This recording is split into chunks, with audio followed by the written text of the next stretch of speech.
So we're just going to give everyone just a minute to join. It takes a minute for it to kind of populate.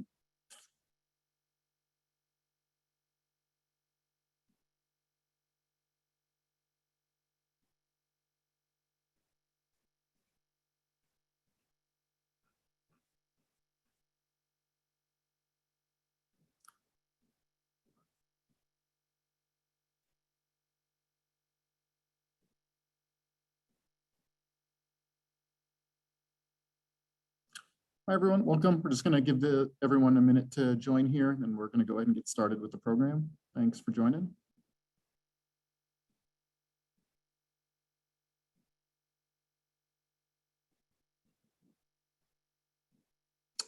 All right, so I'll go ahead and get started, and I think some people will kind of join here, but I think that is good. Hi, everyone. My name is Willie. I work for Congresswoman Mikie Sherrill here in her Parsippany office. So I'm going to give you the Congresswoman here in 1 second. I just want to let everyone know, again, welcome to our VA benefits briefing. This webinar is both being recorded and it's also being live streamed on Facebook. So there is a Q&A function. One thing I would say is you may want to avoid very personal situations. And if you have something you don't want to go over in the larger group, please feel free to email me, email our office. We'll have our contact information at the end, or any of the subject matter experts at the contact numbers that they give. And with that, I'm going to give you guys Congresswoman Mikie Sherrill. Man, I can't believe I still am forgetting to unmute myself. Thank you so much, Willie. I really appreciate it. And it's great to be here to talk a little bit about the VA benefits webinar. And I appreciate everyone coming tonight. I'd like to personally thank Jennifer Myers and the rest of the Department of Veterans Affairs staff, Matthew, Valerie, Jason, David, and Scott, as well as Esther from our New Jersey Department of Military and Veteran Affairs joining us as well. So before I start, I just want to take a minute. So many of us have been incredibly upset and concerned about what's happening in Afghanistan. And I want to first say a true thank you to all of the men and women who served. And I know I'll be attending a lot of 9/11 ceremonies in less than a month, really. And at that time, I'll be thinking of how your service and sacrifice has really kept us all safe at home. But I know many people are really struggling right now. So if you are in crisis, please leverage the Veterans Crisis Line. You can call 1-800-273-8255 and press 1. Chat online at veteranscrisisline.net/chat or text 838-255, and there will be someone there to help you. Additionally, the VA offers a host of mental health and counseling resources, and combat veterans in particular can reach out to the vet centers nationwide. You can find your closest vet center by visiting the VA's website at vetcenter.va.gov, or you can call their call center at 1-877-WAR-VETS. That's 1-877-927-8387. I think it's critical that you all know how much our country appreciates your service and how important it really was to ensuring our nation's security from international terrorism for the past 20 years. Your mission was successful, and it represents an honorable example of today's service members and to those who are going to serve in the future. Back to the business for tonight, I'd like to thank all my fellow veterans for their service to our country and really highlight the benefits provided by the federal government, whether through the VA or a different agency, as well as the support provided by the state government. Those benefits have been earned by your sacrifice to our country. So whether you were in for just a few years or most of your adult life, you answered a call to ensure your nation's security and protect your people's freedom. And the benefits we are discussing today are a result of your willingness to honorably answer that call. The U.S. government has long sought to ensure its veterans and their families were supported when their uniformed service came to an end. First, with the provision of veteran pensions after the Revolutionary War, and later by opening the first domiciliary and medical facility specifically for veterans in 1834. However, a robust and unified approach to supporting veterans didn't occur until after World War I, and the Department of Veterans Affairs wasn't established in its current form as a cabinet-level department until the late 1980s. I bring up this history to drive home the point that ensuring our veterans receive appropriate support and care has been a priority since our nation's founding. But it also is something we have had to continually work to improve and expand. The services available today may not have been available when you first separated or retired. So I hope all those attending are able to identify new opportunities and services that improve their quality of life, healthcare, or education. I was just in a VA center today, and they were telling me that some of our Vietnam veterans are coming to them for the first time in recent years. So it's never too late. Please seek the help you need and have earned. Furthermore, if you have challenges in accessing your services, in addition to reaching out to the VA or the state for assistance, don't hesitate to reach out to my district staff who are happy to help you navigate the system. I'd also like to put in a plug for our nonprofit veteran service organizations, which also can help you navigate the process to access your benefits. I'd like those attending to take away another key point that you should never have to pay money to receive a government benefit you've earned. So if someone or a business is offering to provide you access to VA services for a fee, please seek out another channel for support. Before we open it to our panel, I want to give you a brief update on what I've been working on in Congress. As I'm sure you know, the cost of our security and freedom are sometimes paid for with lasting and sometimes debilitating physical and mental illness, and we owe our veterans the support they need to excel in spite of these illnesses. So I'd like to highlight that this year I introduced 3 separate measures for veterans and their families that were the result of conversations with our veteran constituents, many of you on the phone today. I introduced 2 bills to protect the GI Bill and VRNE benefits from expiring due to a national emergency or for any other reason. So in case you were had to delay using some of your GI Bill or VRNE benefits for a crisis like COVID, hopefully you will be able to put a pause on those while the crisis lasts. Both measures have passed the House earlier this year and are waiting passage in the Senate. I also introduced the Deborah Nixon Special Needs Trust, which will support veterans with special needs children by directing that the creation of a special needs trust for a special needs child be a qualifying life event to change the beneficiary of the Veteran Survivor Benefit Plan to that trust. So your special needs child doesn't have to lose access to the unique services they need. For those challenged with service-connected physical illness, I've been pushing for increased health coverage and support, particularly when it comes to issues of toxic exposure and burn pits. I'm a original co-sponsor of the Mark Takai Atomic Veterans Healthcare Parity Act, which will provide medical treatment to veterans who cleaned up nuclear and radiological sites. I'm an original co-sponsor on the Michael Lasik Military Firefighters Protection Act, which will presume service connection for disabilities associated with the military firefighter career field. I co-sponsored the Honoring Our Pact Act, which aims to expand coverage and prevent future toxic exposure from burn pits, radiological sites, and unsafe chemicals. And in the same vein, I introduced an amendment in this year's appropriations process to increase funding to our nation's burn pit centers of excellence, like the War-Related Illness and Injury Study Center, which is located in East Orange, New Jersey, which was included in this year's House Appropriations Bill. Beyond the issue of toxic exposure, I'm the co-lead on the Supporting Disabled National Guardsmen Act, which will provide federal benefits to guardsmen who are injured while performing state duties.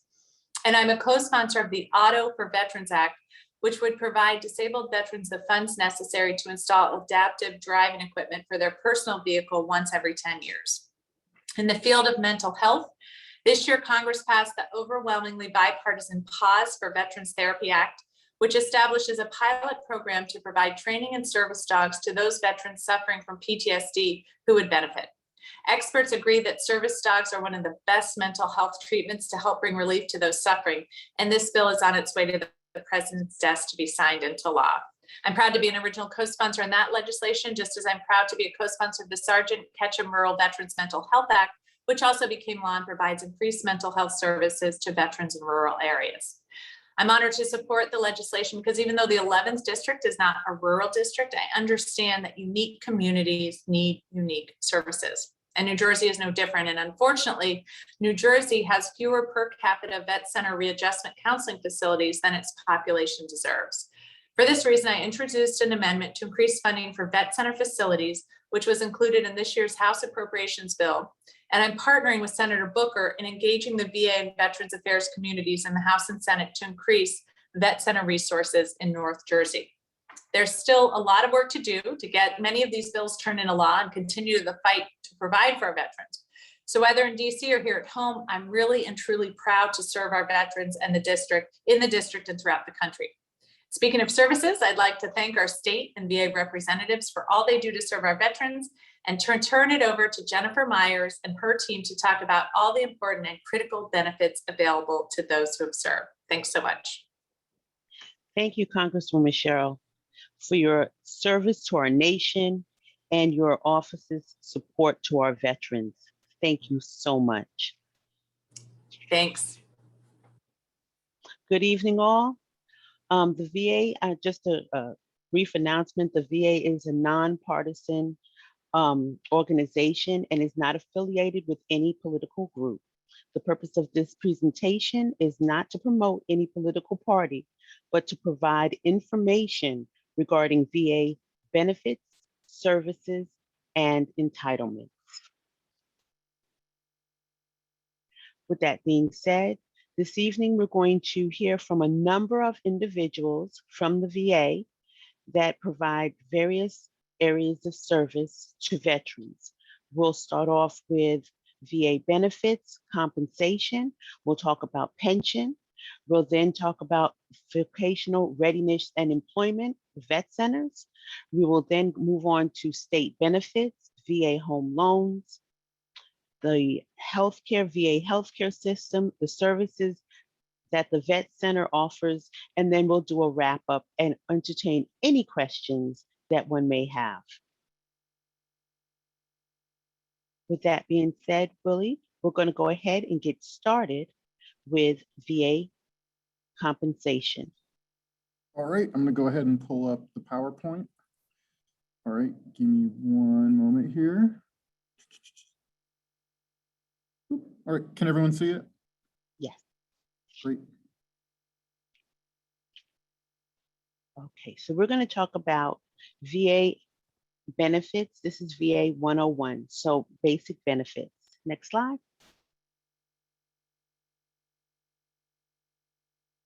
Next slide. So as the Congresswoman mentioned earlier, in terms of the history of VA and the services and the commitment to veterans, it goes back to our President Lincoln's promise to our veterans, and that was to care for him who shall have borne the battle and for his widow and orphan. That is what we do, care. We care. So when we talk about the services we make sure that are available to veterans, it is because we care. We want to make sure that veterans and their dependents get all the services, have access to services that they're eligible for, and that they've rightly earned and deserve. So that's when we talk about to care for him who shall have won the battle, for his widow and his orphan. We want to make sure that those individuals get the benefits and services and the entitlements that they have rightly earned. Next slide. Today, we're going to talk about VA structure, the Newark Regional Office, VA compensation benefits, disability and service connection, resources to include the veteran service organizations, and then we'll entertain questions. Next slide. So the VA structure. The VA is broken into three different areas: VBA, VHA, and NCA. VBA being the benefits, that is service-connected compensation, pension, home loans, any education, those areas, that falls under the umbrella of VBA, Veterans Benefits Administration.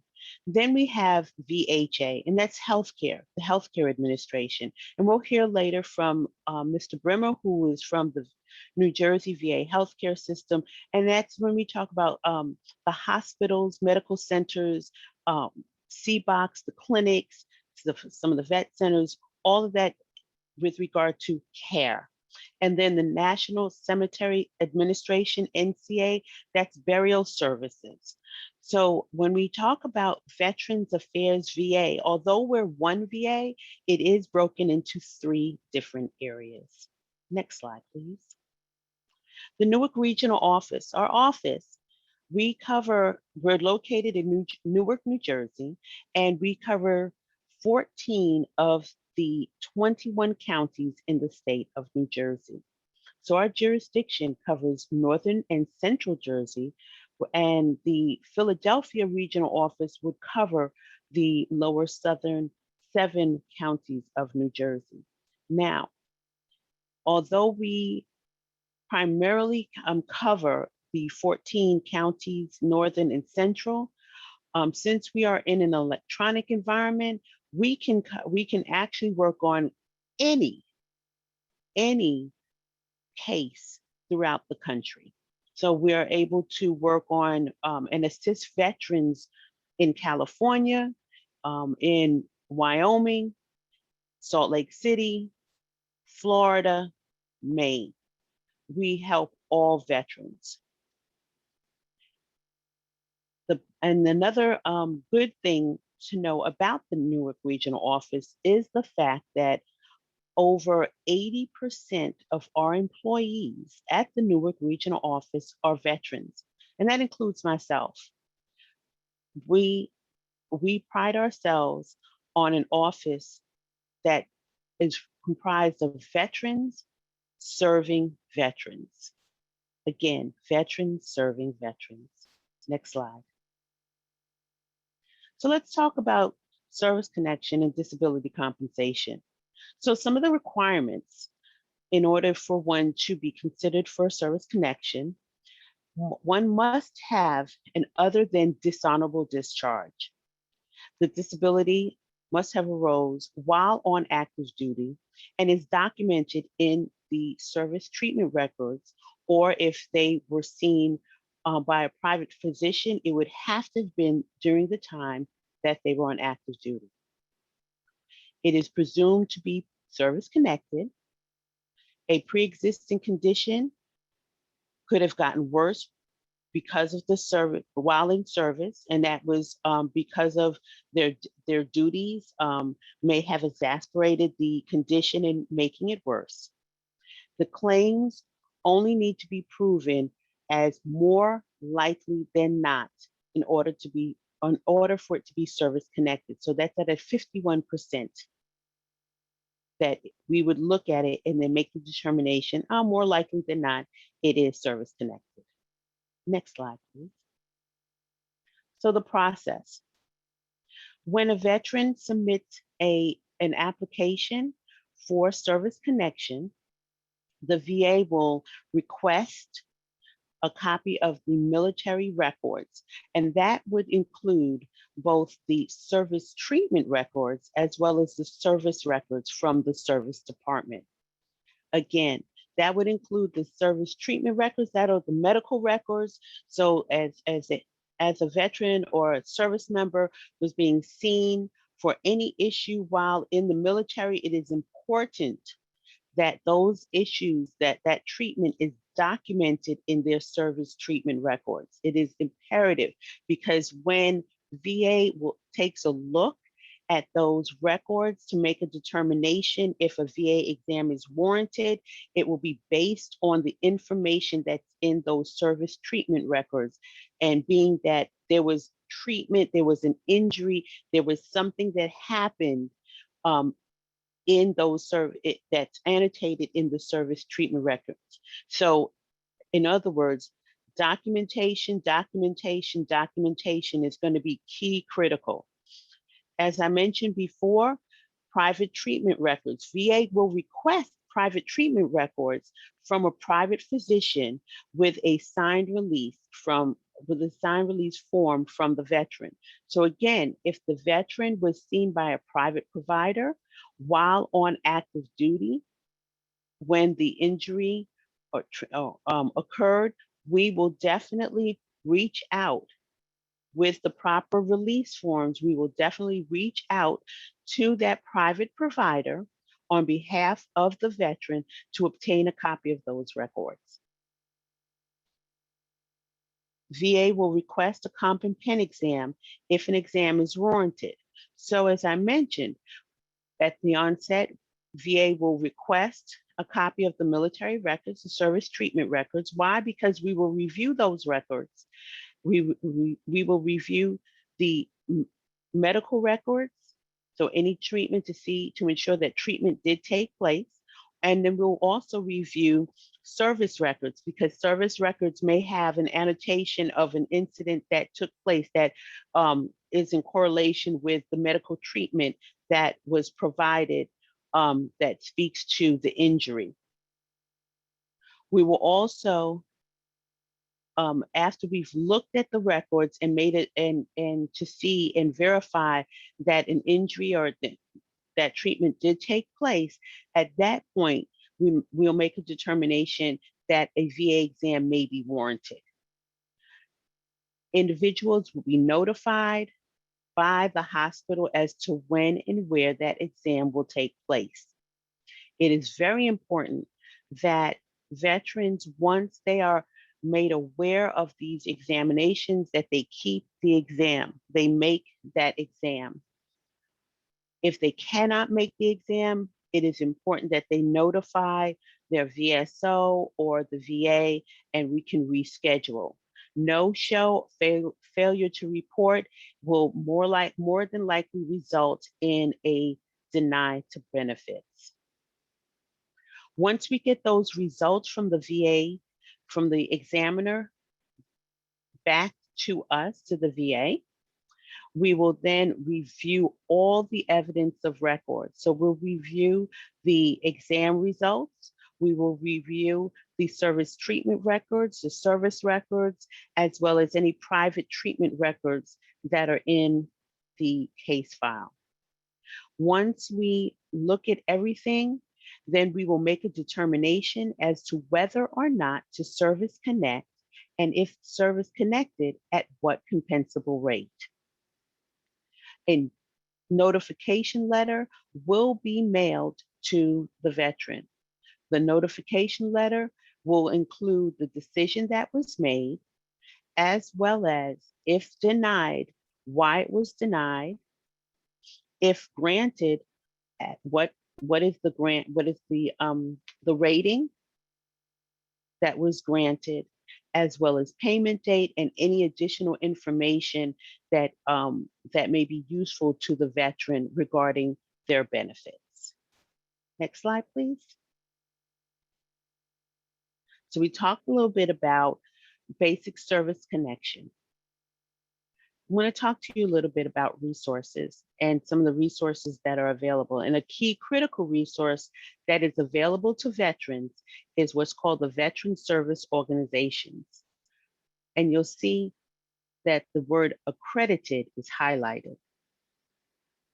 Accredited VSOs are essential to a successful claims experience. Accreditation equals access to VA systems. So when you are looking or seeking out a service organization or service officer that can assist you through the claims process, you definitely want to make sure that that individual is accredited. Why? Because then they will have access to VA systems. Very often individuals feel that reaching out and getting hold of VA directly is a challenge. And it may be easier for them to access information regarding their claim from an accredited veteran service organization or officer. So again, when seeking out assistance with a veteran service organization, you want to make sure that they are an accredited VSO. Again, accredited veteran service organization. So here listed, you'll see American Legion, Disabled American Veterans, the National Association of County Veteran Service Officers, New Jersey Department of Military and Veterans Affairs, Vietnam Veterans of America, Veterans of Foreign War. Those are some of the accredited veteran service officers. Now those, when we say service officers, there's a difference between service officers and a post or a chapter. Okay, in some cases you might hear of an American Legion post, VFW post. Those are more for the social aspect, and then camaraderie and bringing veterans together, which is great. But when it comes down to the handling of claims and addressing issues with regard to the claims process, you want to make sure that the individuals that you are aligning with are what's called a veterans service organization, and that they are accredited. And going back to something that the Congresswoman said earlier, they don't charge. Their services are free. So if you are in contact with an organization and they're mentioning any type of billing, in order for you to get service connected or to file the claim, we are looking for you to pay X amount of money. Stop it right there.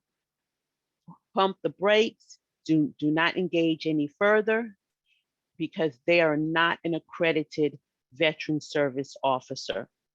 Okay, so again, it is very important that you align yourselves with an accredited veterans service organization. Next slide.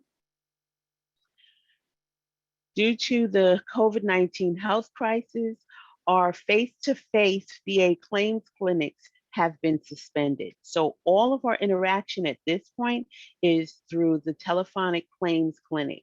So if there's anyone that is in need of assistance with regard to the claims process, my contact information is on this slide.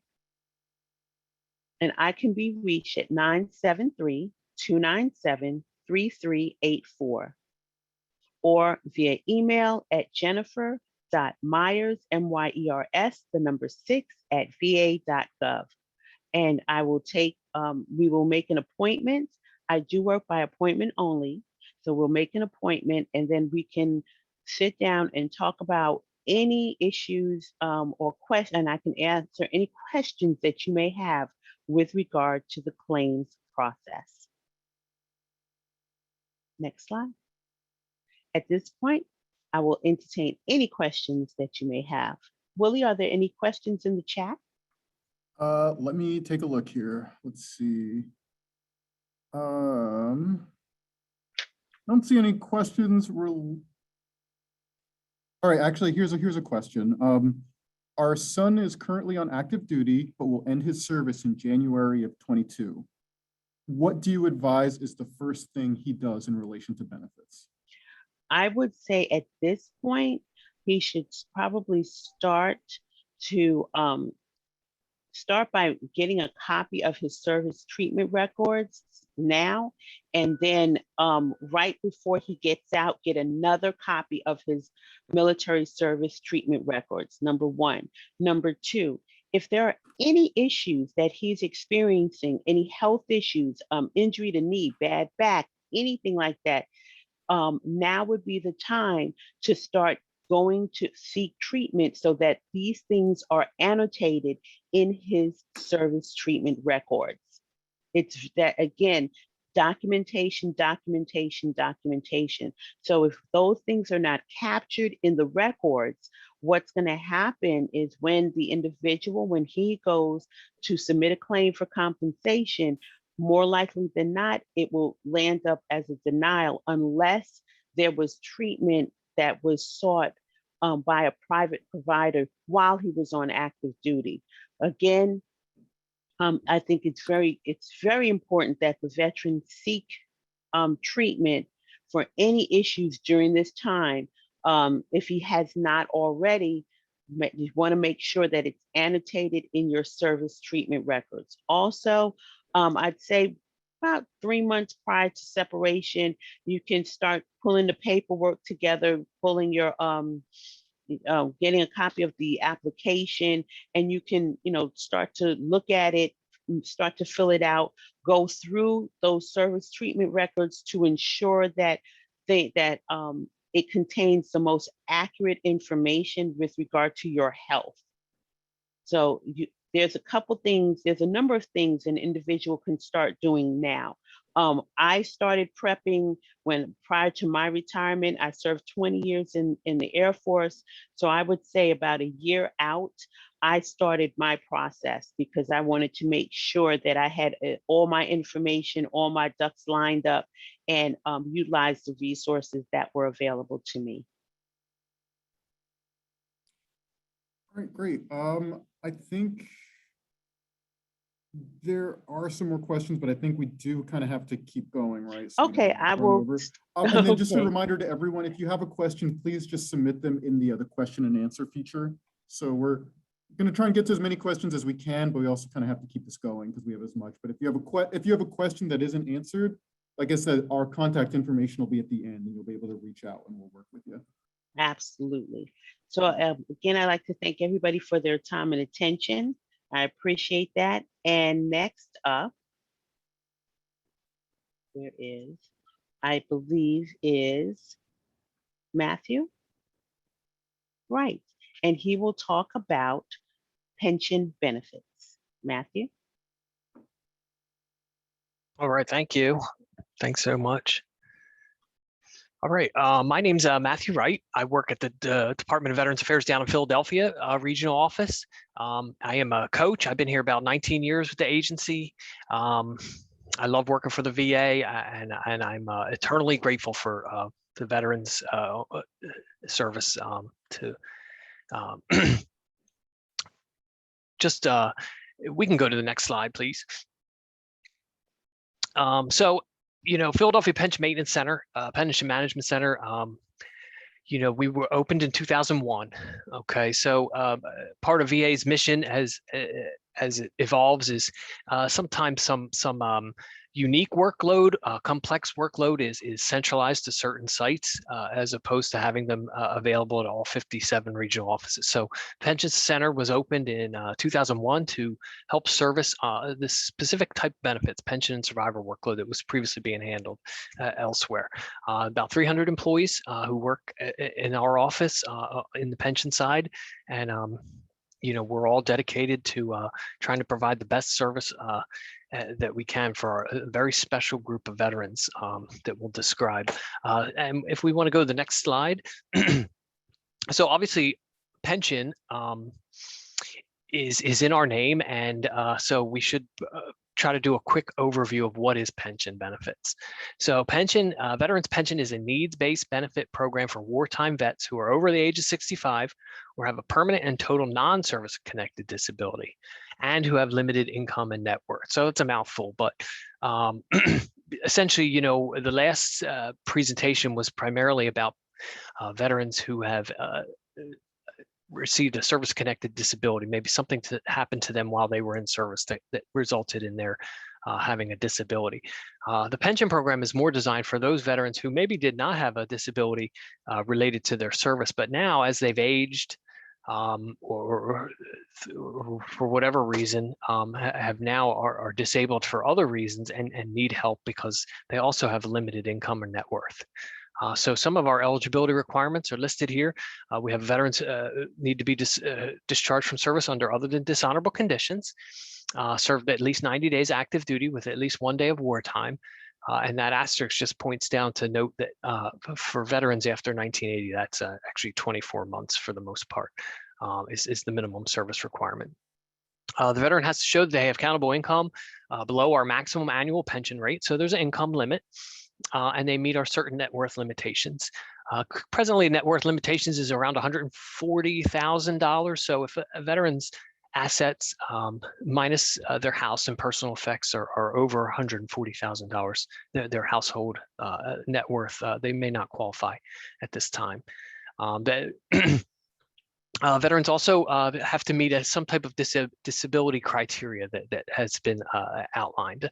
One criteria is just that they're over 65 or that they have a permanent total non-service connected disability if they're under age 65, or if they were a patient in a nursing home or in receipt of Social Security disability. Those would all be reasons that VA could qualify them on the disability factor. And then we'd have to look at their service, their income, and their net worth. Similar to the Veterans Pension Program, VA also administers a survivor pension program. So survivor pension is much like veterans pension, except it's for a veteran's surviving spouse or even a surviving child of a wartime veteran who have limited income and net worth. So the income limits are, the eligibility requirements are very similar. The veteran had to have been discharged from service other than dishonorable conditions. The veteran needs to serve at least 90 days active duty with 1 day during a wartime period. And the veteran should have accountable income. The household should have accountable income that's below the maximum annual pension rate. And they also need to meet the net worth limitations. And just touching on wartime service, wartime service periods include the Second World War from 1941 through 1946, includes Korean War from 1950 into 1955. Vietnam covers from 1964 to 1975. And then the present wartime period has actually been open since 1990, August of 1990 to the present. Any members who have served in the military since August of 1990 are considered to have wartime service up to the present time. So a great number of our veterans meet that wartime requirement. Okay, we can go to the next slide, please. So enhanced special monthly pension is what we would consider is an add-on to a pension benefit. Okay, so not all veterans or survivors would meet the income limitations that are set out for pension and survivors pension. However, there are a special monthly pension benefits which enhance those income limits and raise those income limits higher. If a veteran shows that they're in need of aid and attendance, basically show that they need the daily attendance of another person to carry out their activities, be it help with eating or drinking or getting out of bed or getting dressed, those kinds of things, then the income limits are increased. Same with housebound. If a veteran shows that, or survivor shows that they are primarily confined to their home due to disability, then there may be a higher income limits. So not only is the basic pension income limit payable, but sometimes there is a higher income limits. Just to give you two examples, like who is a pensioner? Who do we serve right now? Imagine a veteran who's in their 70s, maybe served in Vietnam era. They're retired now, but maybe don't receive a retirement from their employer from whom they worked, and that are drawing Social Security, and say maybe their Social Security is $900 a month or $1,000 a month. That veteran, maybe the veteran's not married. That veteran would probably qualify for pension benefits of somewhere between $100 and $200 a month as a supplement to their Social Security. So if the VA income limits, say this year, a basic pension for a single veteran, the income limit may be $1,200 a month. So if a veteran is receiving other income of say $1,000 a month, the VA would make up that difference to pay to supplement the veteran's income in hopes that would help improve their living situation. Another example could be, imagine you have a surviving spouse of a World War II vet. So the World War II veteran died, and the surviving spouse is now in their 90s, and they're needing a lot of care due to their disabilities. So the surviving spouse has found that they need to live in a care facility of some sort. Now, the surviving spouse's income may be $30,000, $40,000 a year. Okay. However, their medical expenses at their care facility essentially offset that income. So medical expenses can be used to offset someone's countable income. So while that surviving spouse with an income of $30,000 or $40,000 a year would not generally meet a pension income limit, because they're in a care facility that costs more than their income coming in, the surviving spouse can qualify for benefits and often receive the maximum benefit, which may be $1,200 to $1,300 a month from the VA. Just another way to that the VA can help supplement someone who's in a situation where they're in the end of life care stages and things like that. Okay, we can go next, please.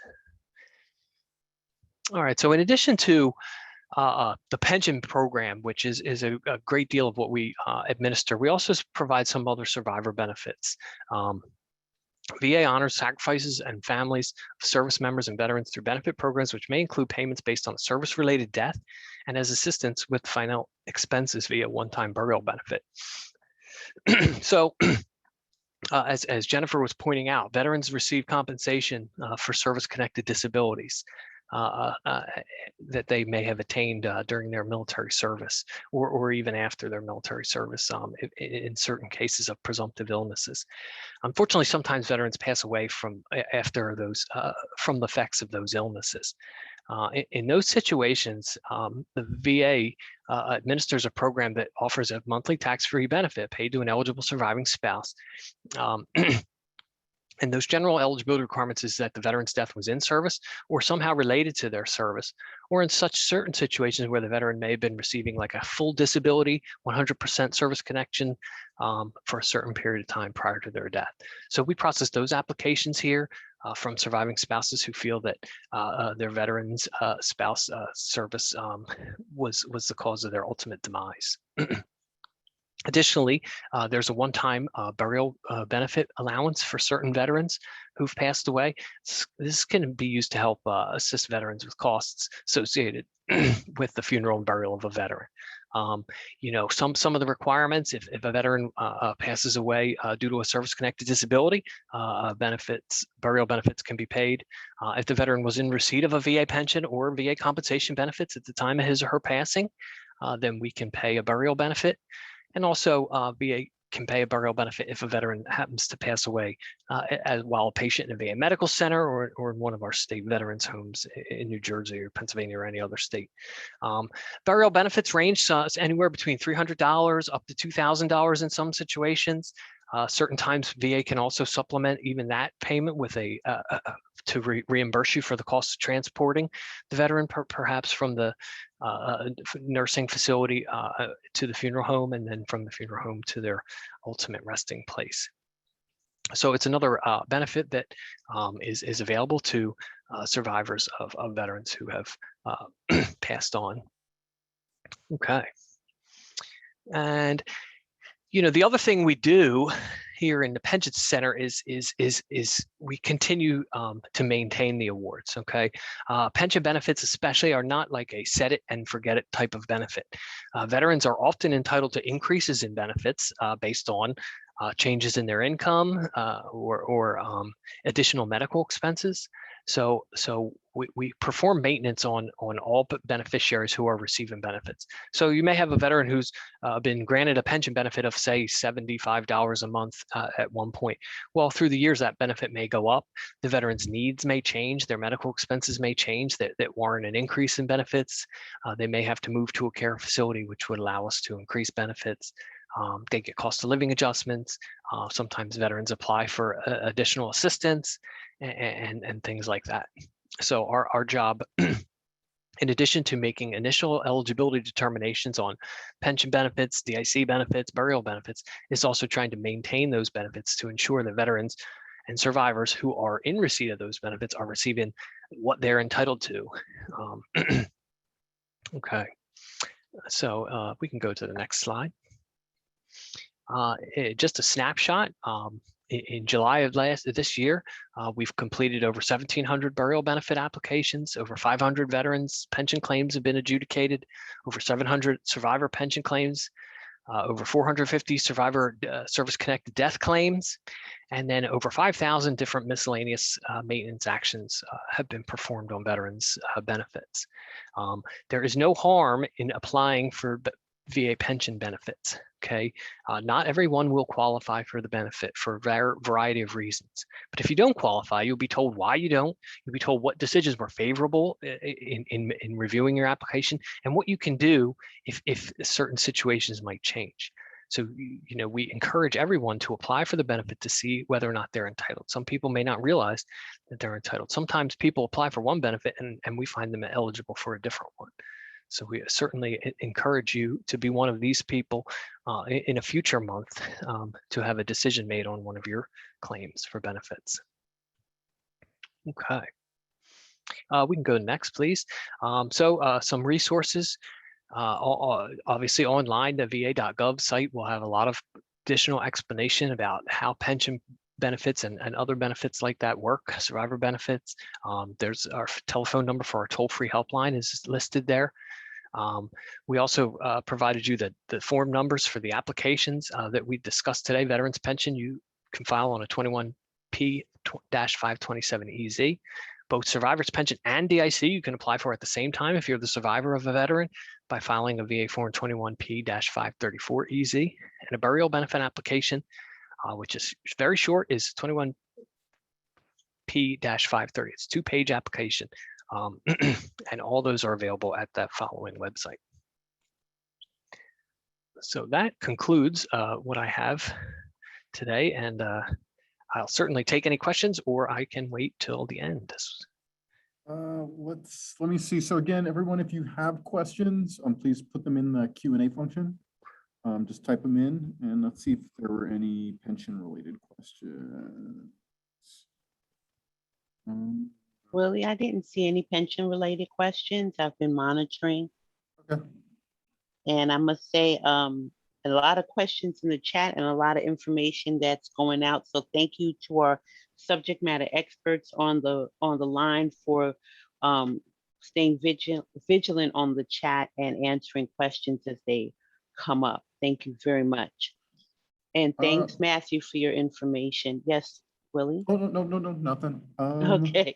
Next, we have, we're going to switch it up. Next, we have Esther, who is going to speak to state benefits. She is a veteran service officer. So one of those key resources that I mentioned earlier. Oh, we're going to go to Esther. Okay. Yes. Let me skip ahead to that. Give me 1 second.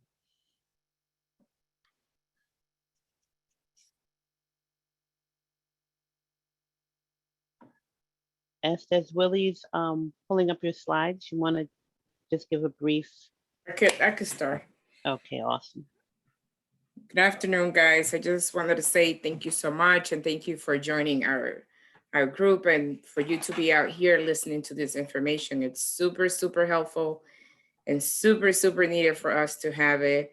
As you see, there's a lot of information here for you guys to take advantage and to explore. Again, my name is Esther. I work with the state of New Jersey Military Veterans Affairs. I am what is called a veteran service officer. As Jennifer mentioned earlier before, you do want to have a BSO working with you just to help you guide you through the system and make sure that your paperwork is done correctly and that they are not charging you for the paperwork that they're doing. So we do provide a lot of services. As I say, I work with the states, and here are the slides, and we're just going to go over some of the services that we offer through the state. Next. Okay. So just a briefly information, just as we mentioned earlier, you know, the job of the VSO is pretty much to advocate for you and help you navigate you through the system when you are working on either a compensation claim, or you're working on a pension claim, or you're working on any type of state benefits that you are looking to get, like the property taxes exemption. And then also the VA offer catastrophic entitlement, the paid license, and also the free hunting. So those are some of the things that we will help you, guide you, and help you get the application done. Also, when you're applying for like civil service preference, that's something that you could do with the VSO. Next.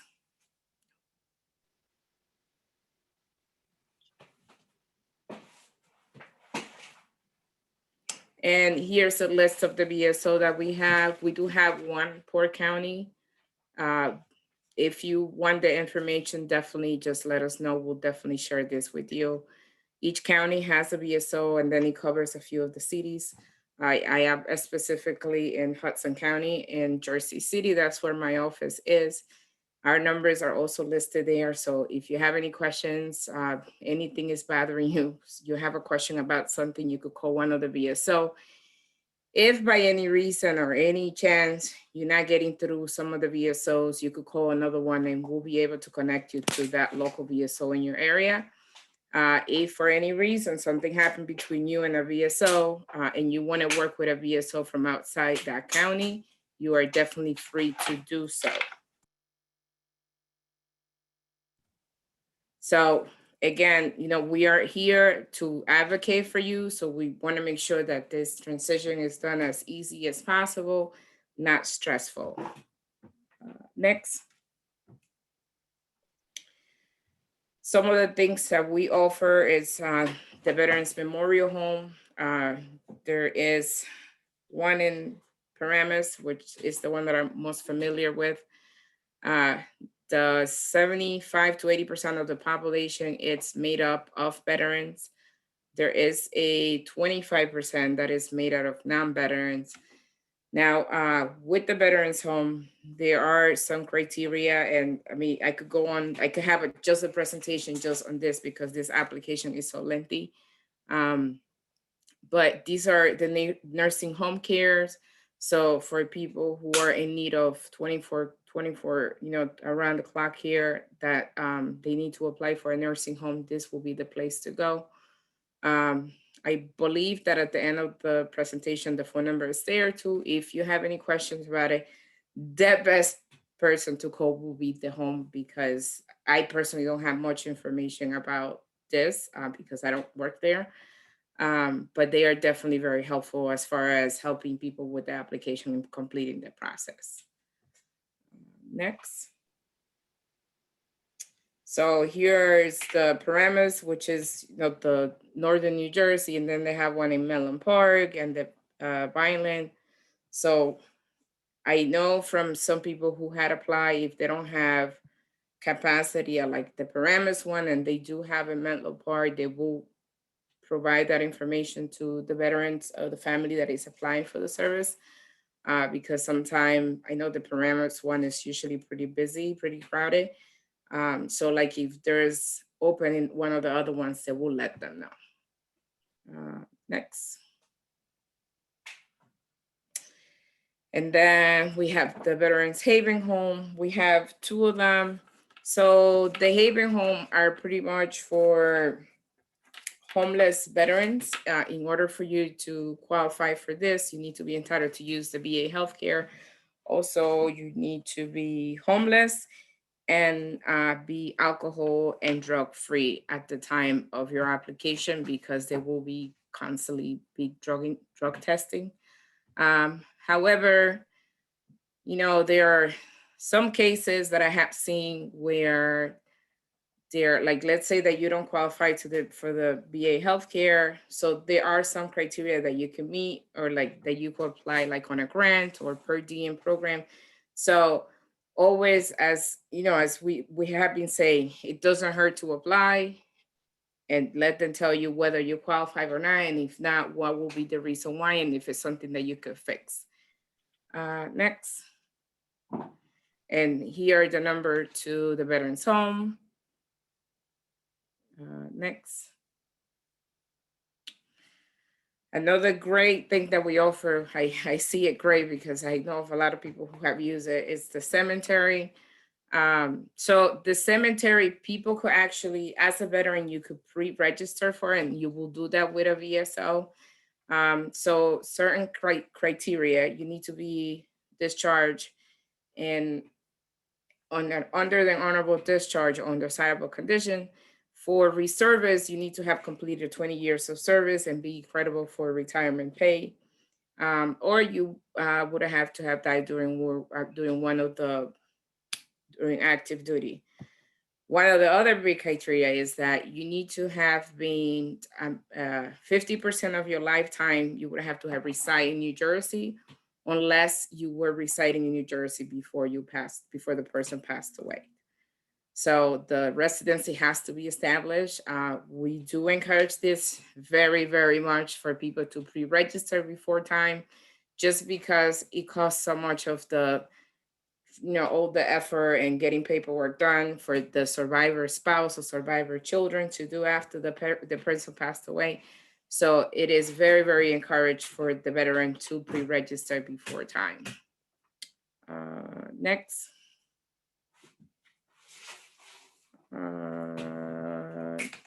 Next. And here's just the address. Again, pre-registration is very much encouraged.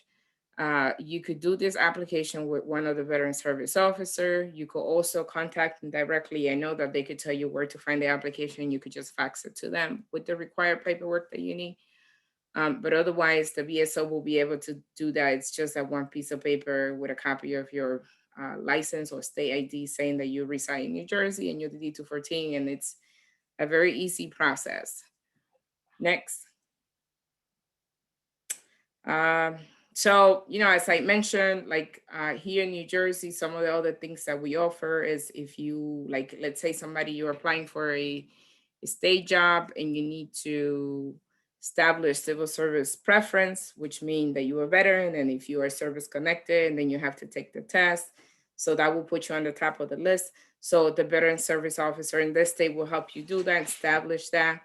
On top of that, the DMV offers a disabled veterans plaque if you are service connected and have been discharged under honorable condition.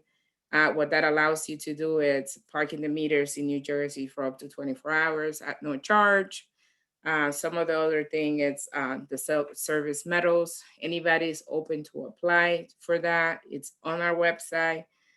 And that's it. If anybody has any question, or if you want my information, it will be in the slides. So please let me know. Thank you. Thank you, Esther. Are there any questions for Esther with regard to state benefits and the services offered as a veteran service organization? Jennifer, it looks like we have one question here. I was recently advised that there is tuition assistance available for New Jersey state colleges and universities for dependents of disabled vets.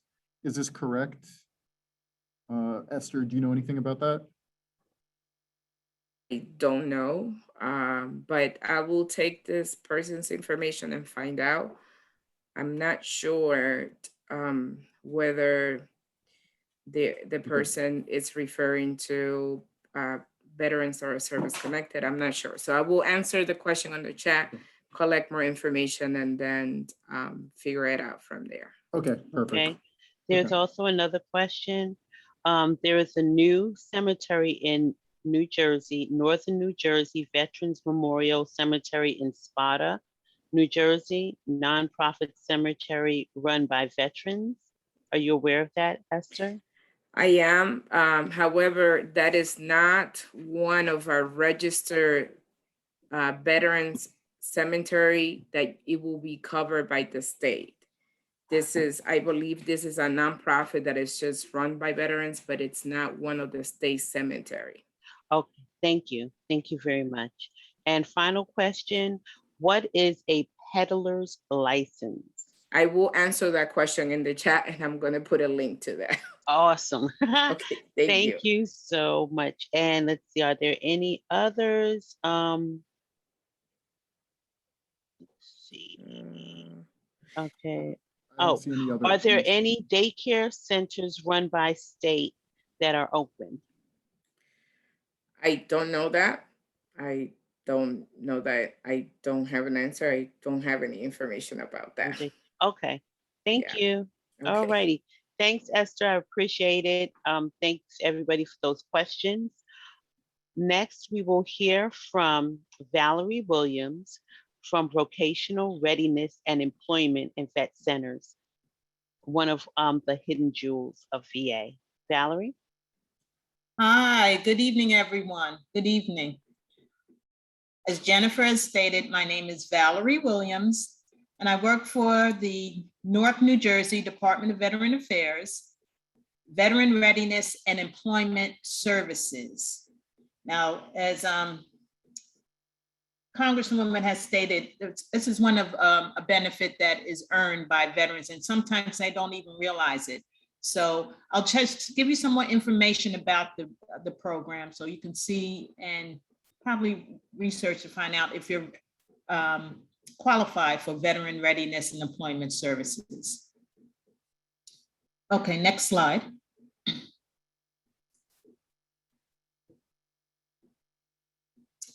So when you hear the program Veteran Readiness and Employment, you'll probably hear the program referred to by several different names. You'll hear Veteran Readiness and Employment, which is a pretty new name for the program, which was like about a year old in terms of the name of the program. Our previous name was Vocational Rehabilitation and Employment. That was our name for at least 20 years. So if you hear that name, that we're still talking about Veteran Readiness and Employment. We'll also go by the initials VRNE, which obviously stand for Veteran Readiness and Employment. Also, it stands for Vocational Rehabilitation and Employment. And the regulation chapter number for this benefit is Chapter 31, which is in fact Veteran Readiness Employment. So if you hear any of these names, we're still talking about the same program, all right? Veteran Readiness and Employment. We went through a name change, and we also go by the chapter of benefit that we are connected with. All right, next slide. So what is Veteran Readiness and Employment? VRNE is a program that helps service-connected disabled veterans prepare for, obtain, and keep suitable employment. Now, VRE has many of the same features as you may have heard about in terms of the GI Bill. However, VRNE benefits provide a bit more generous benefits. For example, Chapter 31 VRNE gives 48 months of VRNE benefits versus Chapter 33, which gives 36 months of benefits. All right. So when we prepare veterans for employment, we help veterans obtain employment, and we help veterans keep suitable employment. So that is our main goal. And as you can see, hear what I'm saying, employment is the goal. Many times people come to VRNE just for education, and that can be part of what we provide for you, but the main goal for VRNE is employment and suitable employment. All right, next slide. So who is eligible for VRNE? Veterans who are rated by the Department of Veteran Affairs 10% service-connected or more are eligible to apply to VRNE. And I emphasize the word apply, because after you apply to VRNE, you will then meet with a vocational rehabilitation counselor. The counselor will determine if you're entitled to use the benefit. So the VA has VA counselors who are trained professionals who must adhere to a specific set of guidelines to determine if you are in fact entitled to use the benefit. So there are certain areas that the VRNE counselor looks at. They look at the veterans at current education level, their work experience, and medical and disability status when making the decision on if they are entitled to use the benefit. We go through a series of different things to determine if you're entitled to use the benefit. There's an evaluation process. We find out your current education level, as I mentioned before. So we look at also at your career interests. We look at the occupational outlook of a job that you've identified and do a market analysis. So for example, if somebody here in New Jersey says, okay, I want to work in doing something that's in IT, we'll say, well, IT is prevalent nationwide. So that market analysis will show favorable for that veteran to show that there's job potential in that career choice. The other thing we look at is, as I said earlier, is medical care and treatment. So we make sure the veteran, since the veteran is a service-connected disabled veteran rated 10% or more, we make sure that the veteran is connected with VA healthcare services and making sure that they're getting medical care and treatment for their service-connected disabilities, because we want to make sure the veteran succeeds in their job and in their training and in their job. But if there's medical issues that are pending, be it physical or psychological, we want to address that and make sure the veteran is getting the appropriate care and treatment. Education or training. So VRNE provides education and training for veterans based on their level when they come to us of their level of education and training. So if someone is a high school graduate, we can provide the veteran training in a bachelor's degree, for example, so they can get the appropriate employment. And the final thing that we provide in this category of VRNE, because it's not the final thing per se, is job placement. And VRNE has a staff member dedicated to helping veterans find employment in the field of training. They're the job placement specialist. And the job placement specialist assists with resume development, job seeking skills, and employment accommodations. Next slide, please. Now, another facet of VRNE is called independent living services. Now, this part of VRNE are for veterans who are severely disabled and usually, but not always, rated 100% service-connected disabled. The person who can use VRNE for independent living services usually cannot return to work. They have a limited ability to perform activities of daily living and have a serious employment handicap. So instead of focusing on education and training and employment, the independent living services, we assist the veteran who is severely disabled find a quality of life functioning activity. So we make sure that the veteran's home is physically accessible. If they're in a wheelchair, for example, we connect that veteran with medical care and treatment services. And we also help the veteran find an avocational activity, such as a hobby. So they're, once we find all of their home is accommodated, they got medical care, it's like, well, what am I going to do all day? So we find them an avocational activity, such as providing them a computer and teaching them how to use it, surf the internet. Some people get into woodworking. And so there's a variety of things that they can talk about with their VRNE counselor in terms of doing an avocational activity after connecting them with medical care and treatment. Okay, next slide. Now the VA also has a current, well, it's new for VA purposes, called the Vet Success on Campus program, which is a VSOC program. Now this program helps veterans make the transition from the military into college life. So what we have are VSOC counselors, which are VRNE counselors right on the college campuses in various states throughout the United States.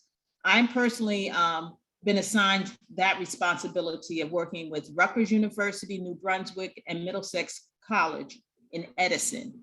So while on the campus, we provide benefits assistance, counseling for eligible veterans, and we help quickly resolve any problems that potentially interfere with veterans' educational programs.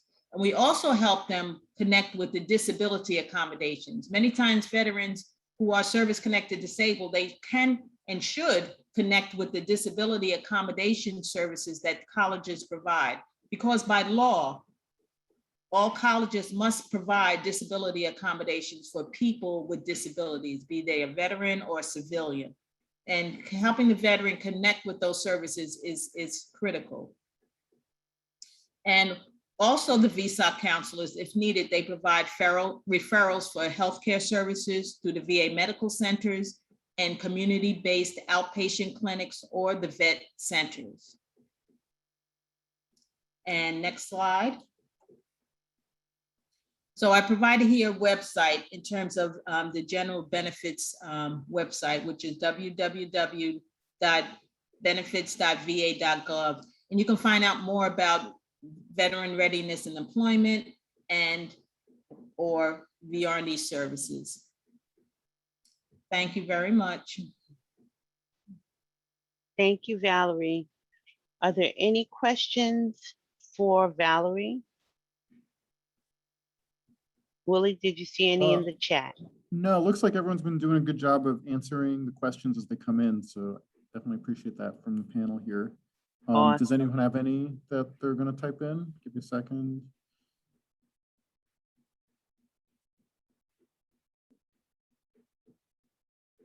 Yeah, I don't Nope. see any.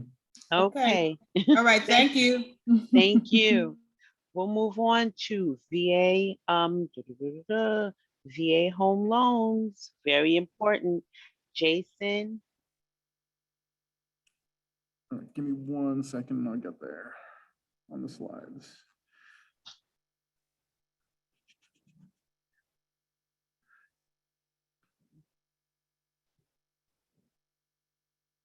All right. Jason, are you online?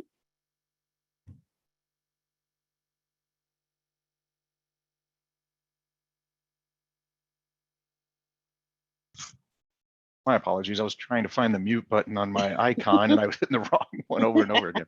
Sorry No about problem. that. No problem.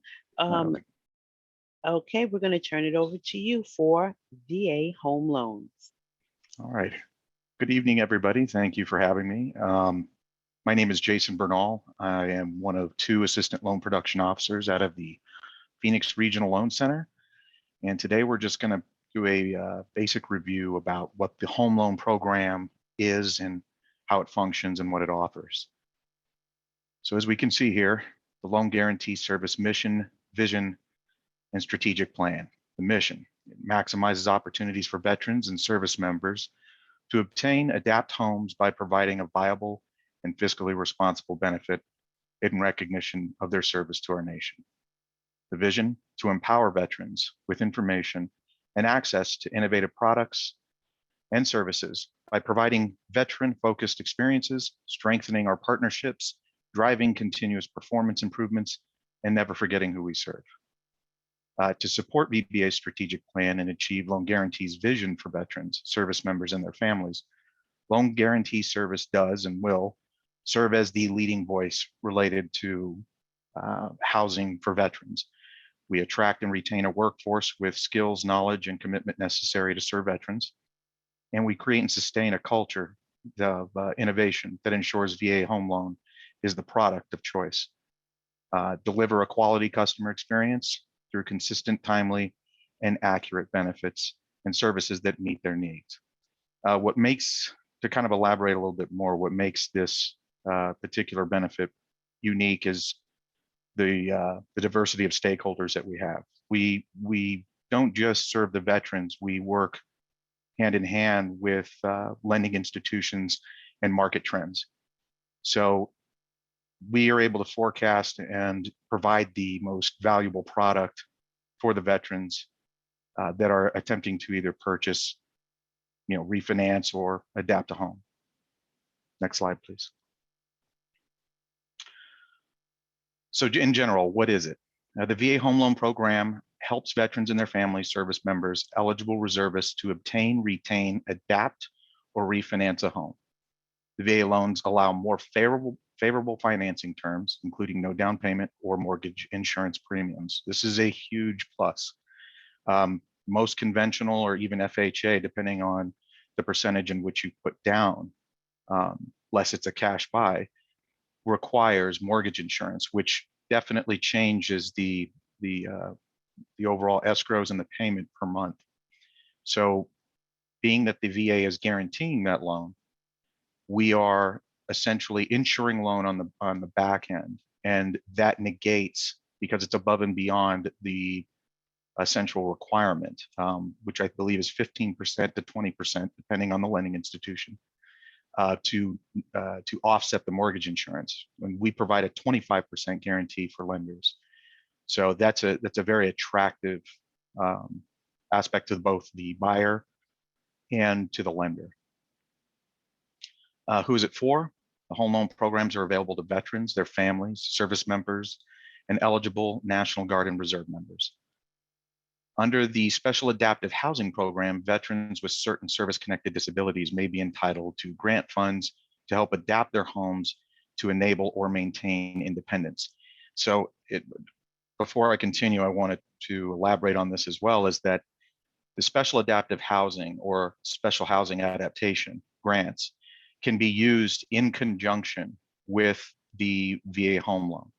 So it can help either reduce the costs in many cases or be applied to the overall loan amount to reduce the overall purchase price if you're trying to retrofit a home or buy one to have fitted for any kind of service-connected disabilities.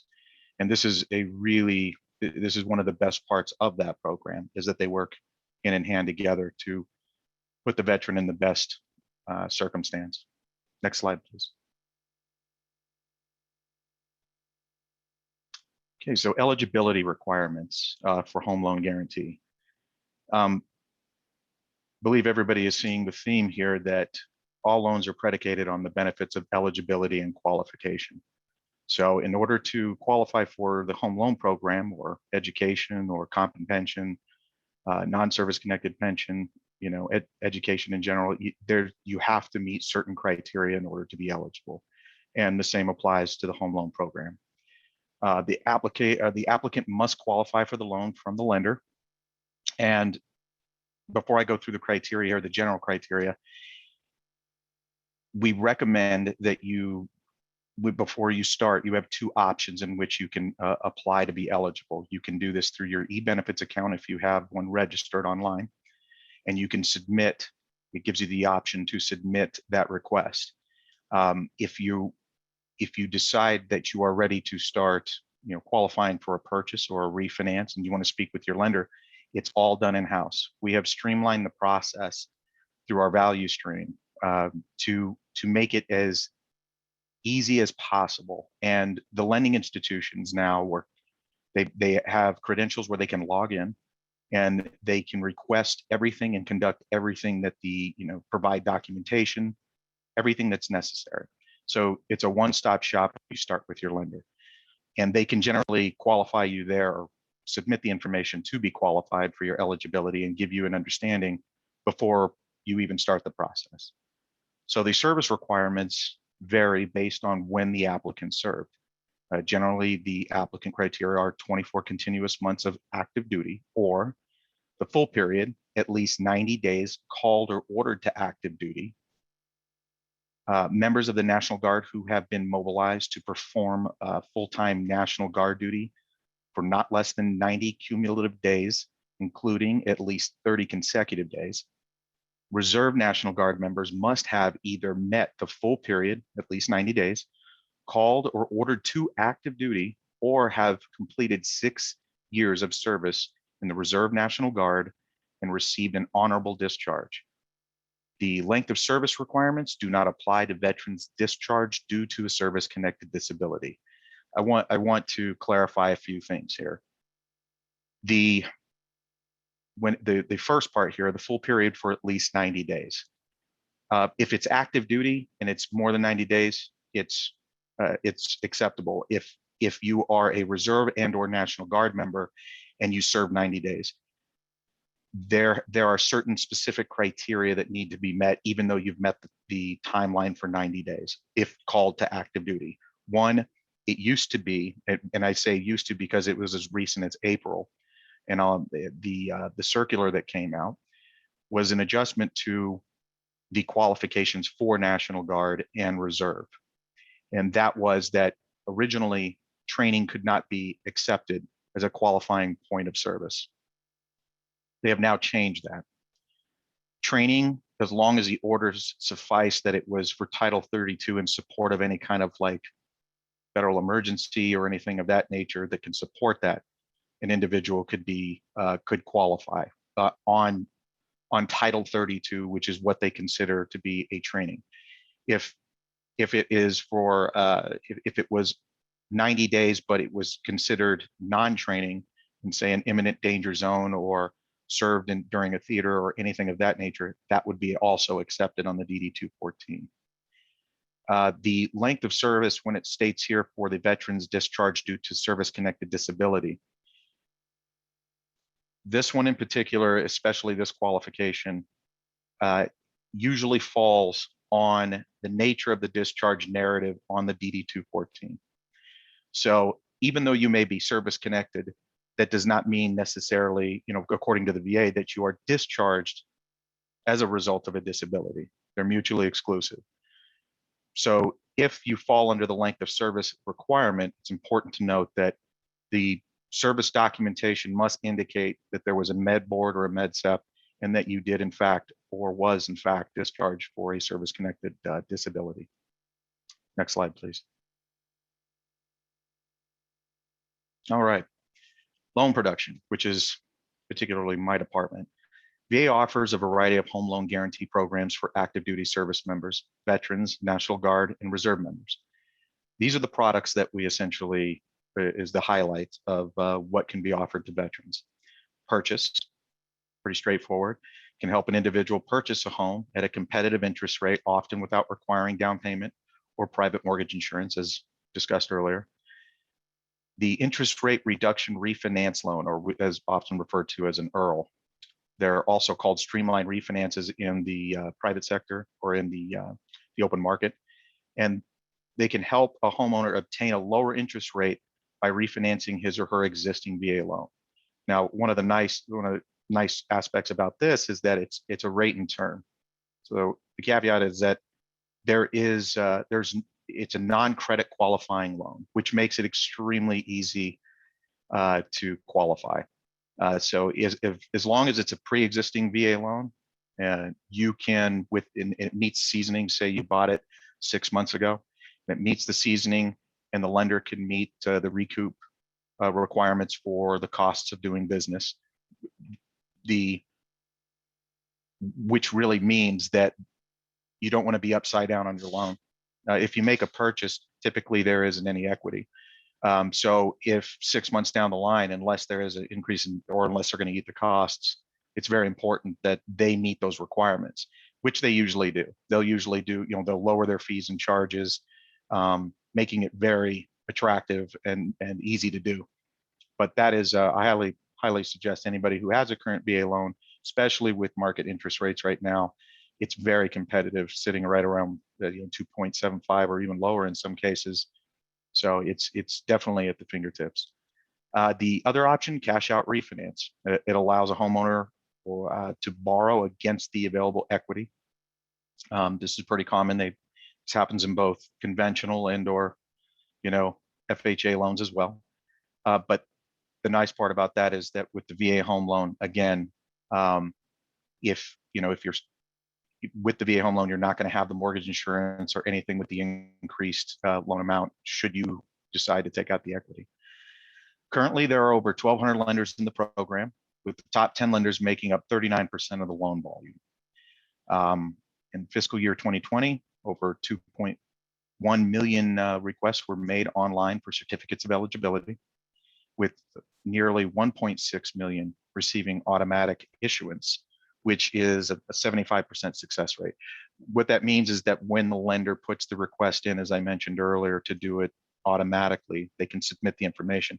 If we've already verified, or if the systems can verify, and there's multiple systems that I don't want to get too much into the weeds, but we have multiple systems that cross-reference that information to validate those services. And if the service can be validated automatically, it will issue the COE automatically. If it doesn't, then it just requires a manual review, which processing timelines are about 2 days or less in many cases. So next slide, please. This is just the next 2 slides are just general graphs to kind of give a perspective as to, how we perform on the market. Total volume for fiscal year 20 and 2019, you can see the drastic difference. We went from 600,000 loans total to over 1 million. Purchases were a big part. The cash out refinances usually stay pretty steady. And then the overall interest rate reductions, well, that usually only occurs when the market starts to really dip the interest rate. So you can see a drastic trend in those as well. Next slide, please. And this is just the continuance of that for fiscal year 2021. And right now, we're at just over 1 million loans as well. The loan volume is rather significant, and this is as recent as May. Next slide, please. So the attractiveness to borrowers and lenders.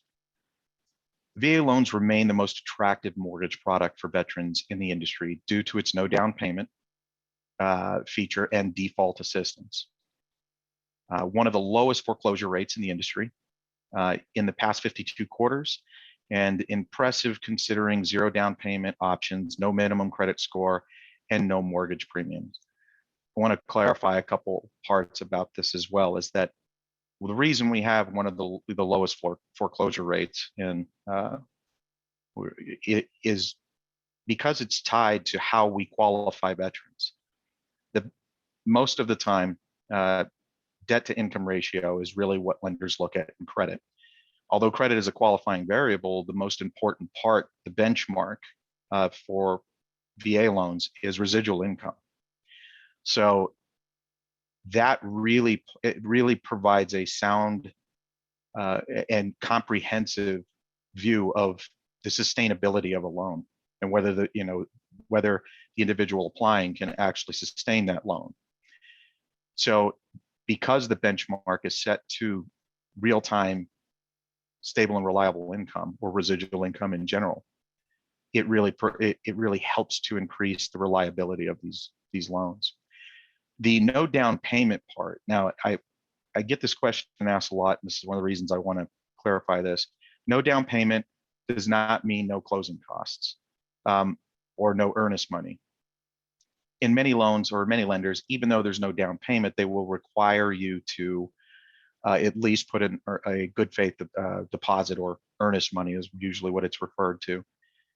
That amount is usually given back at closing, depending on what the closing costs consist of, unless the veteran and the lender agree to apply those said closing costs to any, or said earnest money to any closing costs. So whatever you put down, you can essentially get back. And if not, it could be applied to help with the closing costs, depending on how much they are. The VA provides a guarantee of at least 25% for most loans to compensate lenders for no down payment.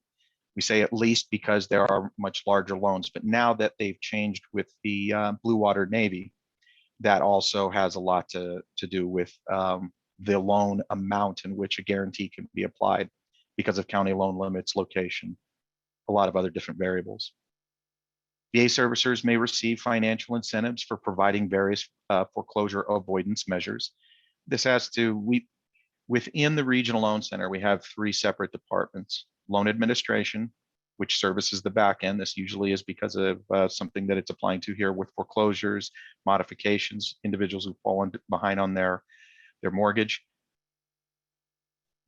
That department works with the lending institutions and the veterans to keep them in the home.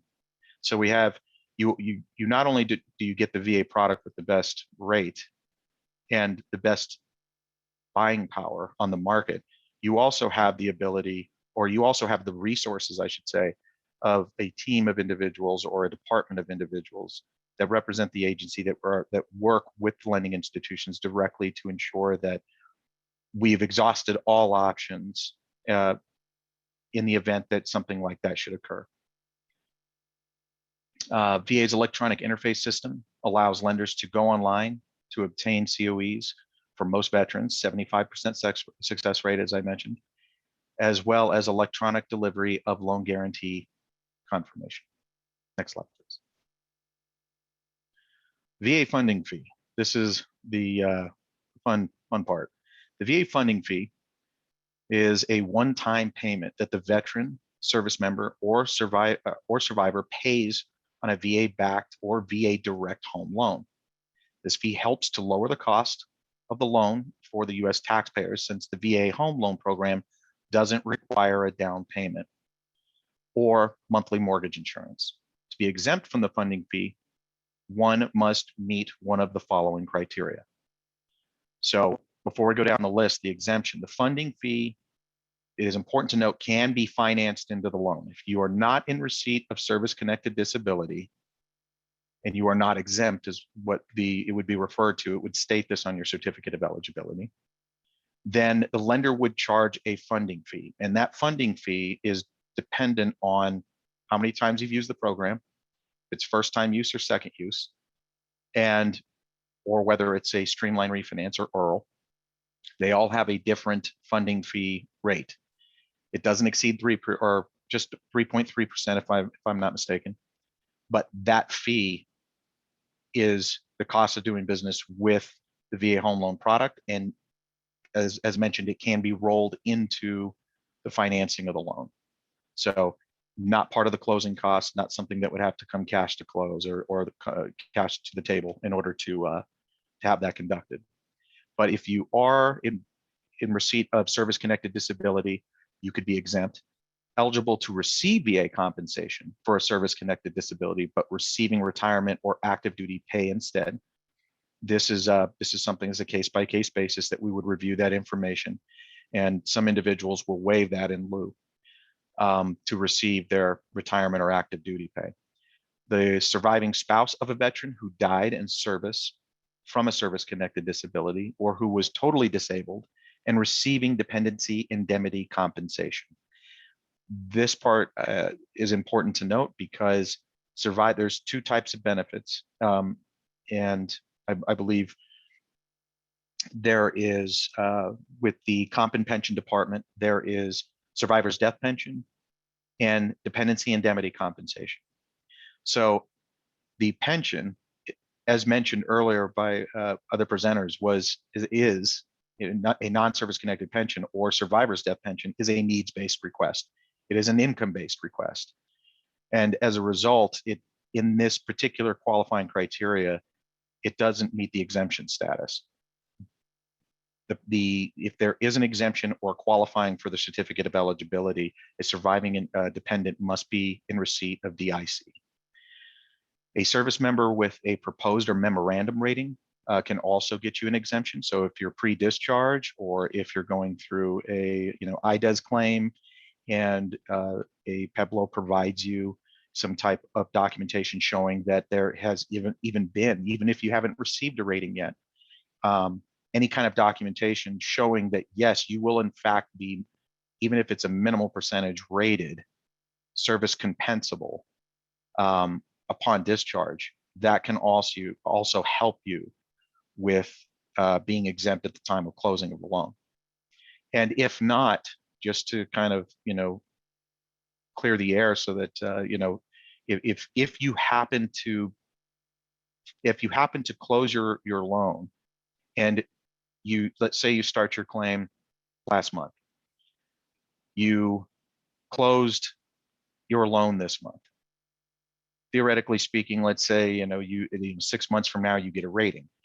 If it retroactively precedes the date of closing, meaning that you filed your claim a month prior, we would reverse the funding fee on that.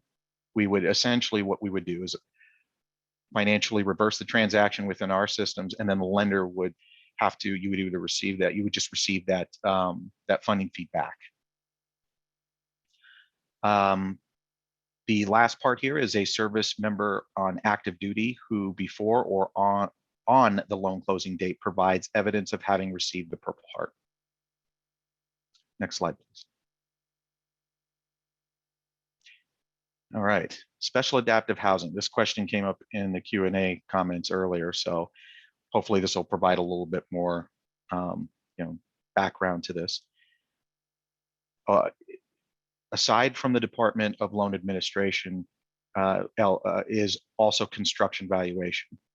And a subsector of construction valuation is the Special Adaptive Housing, or SAH department. They work hand in hand. And the reason that's the case is because construction valuation is the crux of all appraisals determining basically value of VA loans to ensure that everything is in line with the best value of the product. So special adaptive housing helps to ensure that every eligible veteran has the ability to enhance independent living through the purchase or construction of an adapted home or modification of an existing home to meet their needs. This benefit may be used throughout the world with the most numerous international grants located in the Philippines and Germany. There are 3 different grant types that an eligible veteran may use or can use: the special adaptive housing, the special housing adaptation, and the temporary residence adaptation. The primary difference between the SAH and the SHA is essentially the volume or the grant amount. I'm sorry, the grant amount. That's really the only thing. As far as the temporary residence adaptation, that one has a higher amount, and it can fluctuate depending on the use. And it's a 1 grant usage. It's important to note. Let's see here. As far as the Ryan Kuehl's and Paul Benet Special Adaptive Housing Improvement Act of 2019, it provides new categories of assistance available to participants with visual impairments, increase to grant amounts, additional assistance to certain SAH participants, and adjustment to VA guaranteed loan fees. And the other part I want to add to this is that with SAH, they have case-specific agents that work full-time with the veteran and the contractors. So you have essentially an agency advocate that works with you through the entire process, beginning to end. Next slide, please. All right, loan management. VA helps veteran borrowers retain their home or avoid foreclosure during times of financial difficulty, reducing the risk of homelessness. Since 2009, VA has assisted nearly 1.1 million borrowers in default avoid foreclosure. These delinquency resolutions have resulted in over 30.6 billion in potential claim savings. During fiscal year 2020, VA helped 93.81% of veterans in default retain their homes or avoid foreclosure, while making over 689 calls to veterans and their servicers. So as I mentioned with loan admin, they are also an advocate. So they're working directly with the lending institutions, trying to negotiate what essentially can be done to retain the property, whether that's through a loan modification or other means to bring the loan current so that the veteran isn't behind. At the end of fiscal year 2020, VA assisted over 119 veterans in default through loss mitigation strategies, as I mentioned, to retain their home or avoid foreclosure, resulting in 3.4 billion in potential claim savings. The default resolution rate is usually what we look at, and has remained strong despite a troubled housing market. Since the implementation of the metric, the rate has gradually increased, and we can see the numbers there.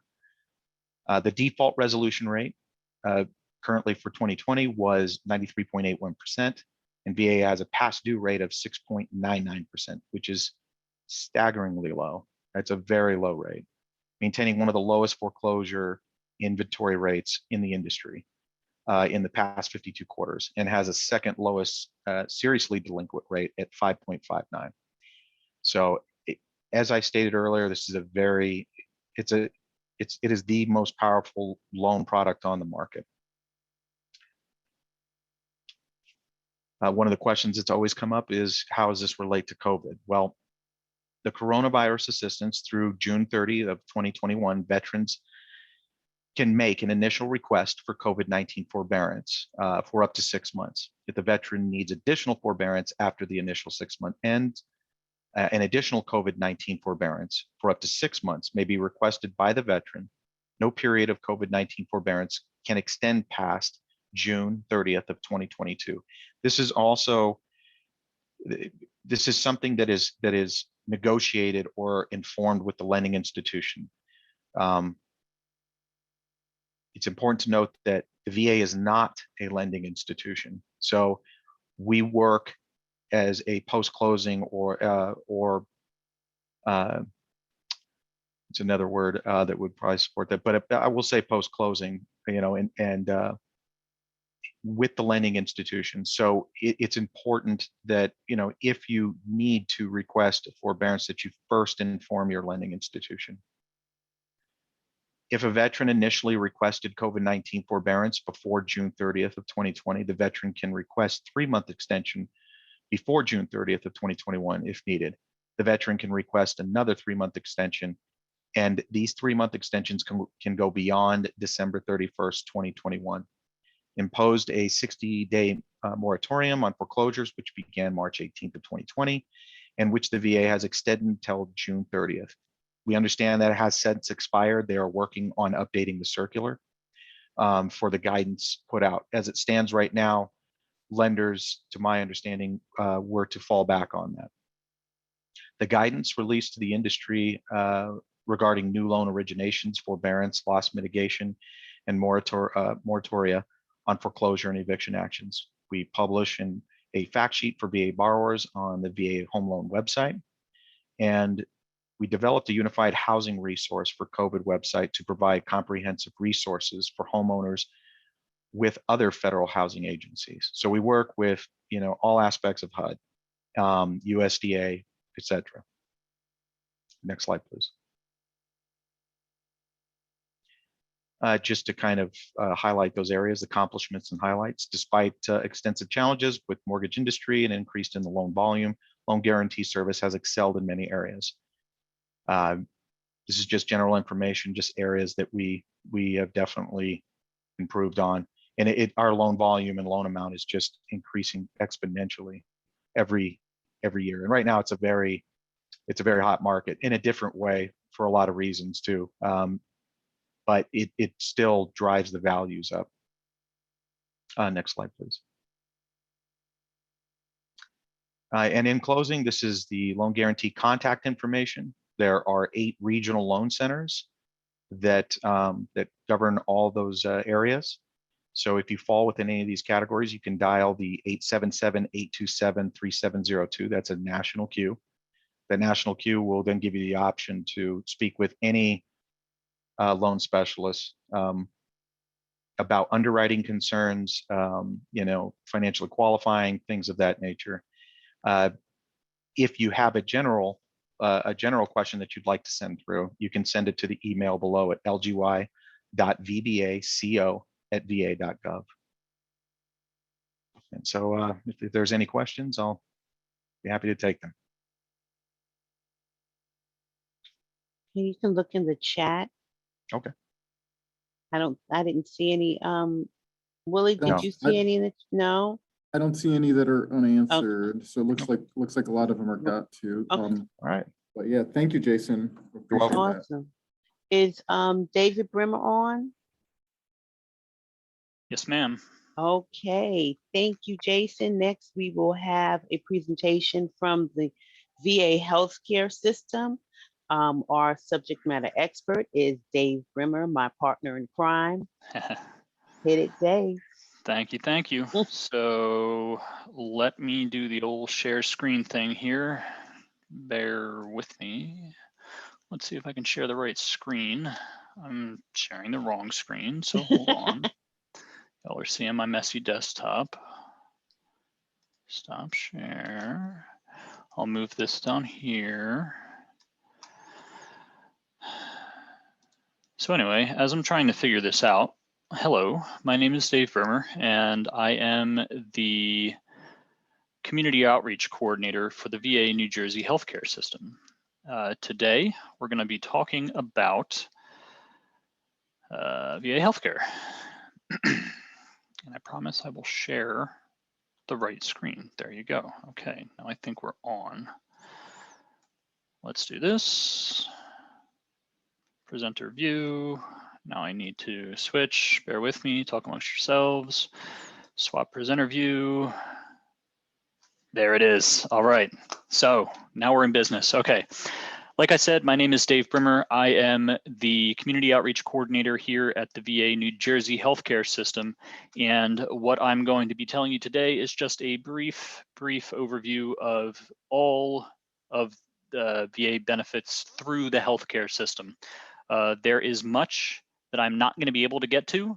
So if you have questions, please, please, please do put them in the chat and I will answer them. I'll also give you guys my contact information. I think it's the last slide here. I'll give you my contact information and you can contact me personally about any question you have regarding VA healthcare. I'm happy to direct you in the right way. So with that, let's get started. So first thing we talk about when we talk about applying for VA healthcare is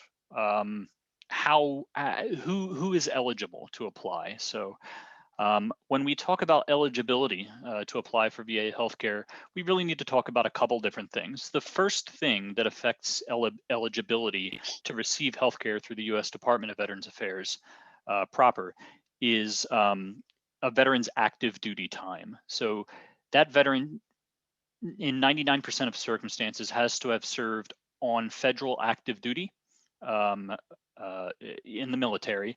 It gets a little bit more complicated than that, which is why I don't put so much on the slide, but just know, like I tell everybody, if it's before the year 1980, we look for 1 day of federal active duty time. If it's after the year 1980, we look for 24 consecutive months of active duty time, which might sound like a lot, but when you consider the fact that nobody really signs a military contract for less than 2 years anyway, it's really not that much time.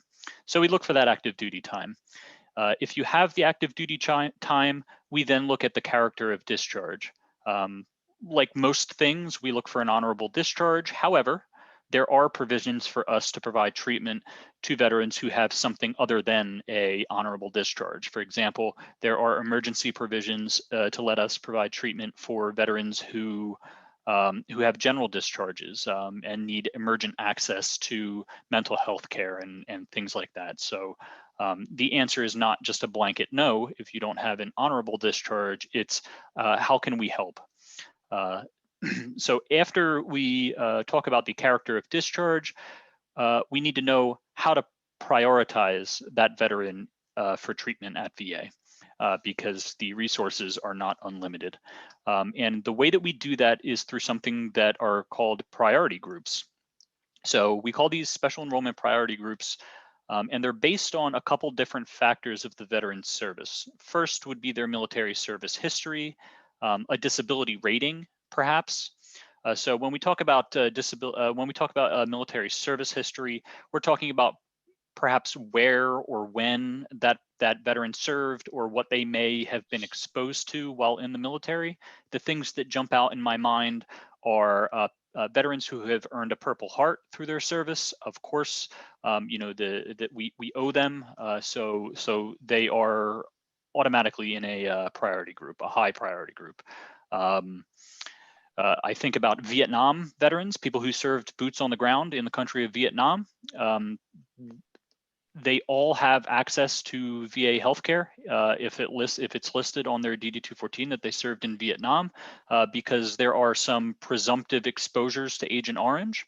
And, you know, quite frankly, the records aren't that clear about who was where and when at that time. So we just assume that everybody who was in Vietnam was exposed to Agent Orange. And we want to make sure that we're doing the right thing by taking care of that Agent Orange concern if they have any.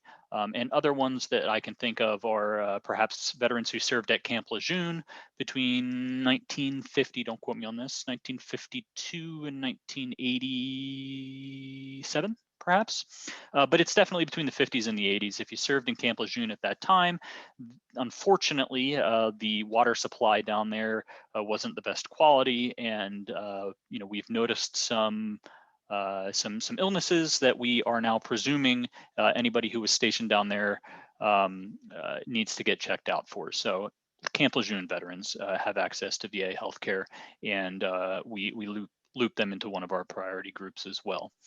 So if we can't get you in based on your military service history, that where and when, we talk about your disability service rating. So that would be that compensation rating that you heard Jen Myers talk about earlier, Esther Chucriallo talk about earlier. There's been a lot of talk about VA service-connected disability compensation and the way that that interacts with VA. I'll get to in the next slide, but just know that any veteran at all that has a 0% all the way through a 100% service-connected compensation rating has access to VA healthcare in some capacity. It is not an automatic thing. So they would still need to apply, but just know that that application is a more of an administrative process to kind of get their information into the system than any sort of scrutiny. Last thing we look at are some other small details, like whether or not that veteran is it qualifies for Medicaid or Medicare or any other benefits that they might be receiving, like VA pension and stuff like that. If we can't bring you into one of our priority groups with any of those criteria, the last thing we can do is talk about your income, the veteran's income. So I always end up saying the same thing, so I guess I'll say it one more time here. There are over 3,000 counties in the country. And there's hundreds of little metro areas and things like that. So I can't tell you exactly what the income guidelines are for your area. However, if you're watching here in the state of New Jersey and you live in the state of New Jersey and you're wondering what the income guidelines are, A, they're posted online and I will link that to whoever needs it.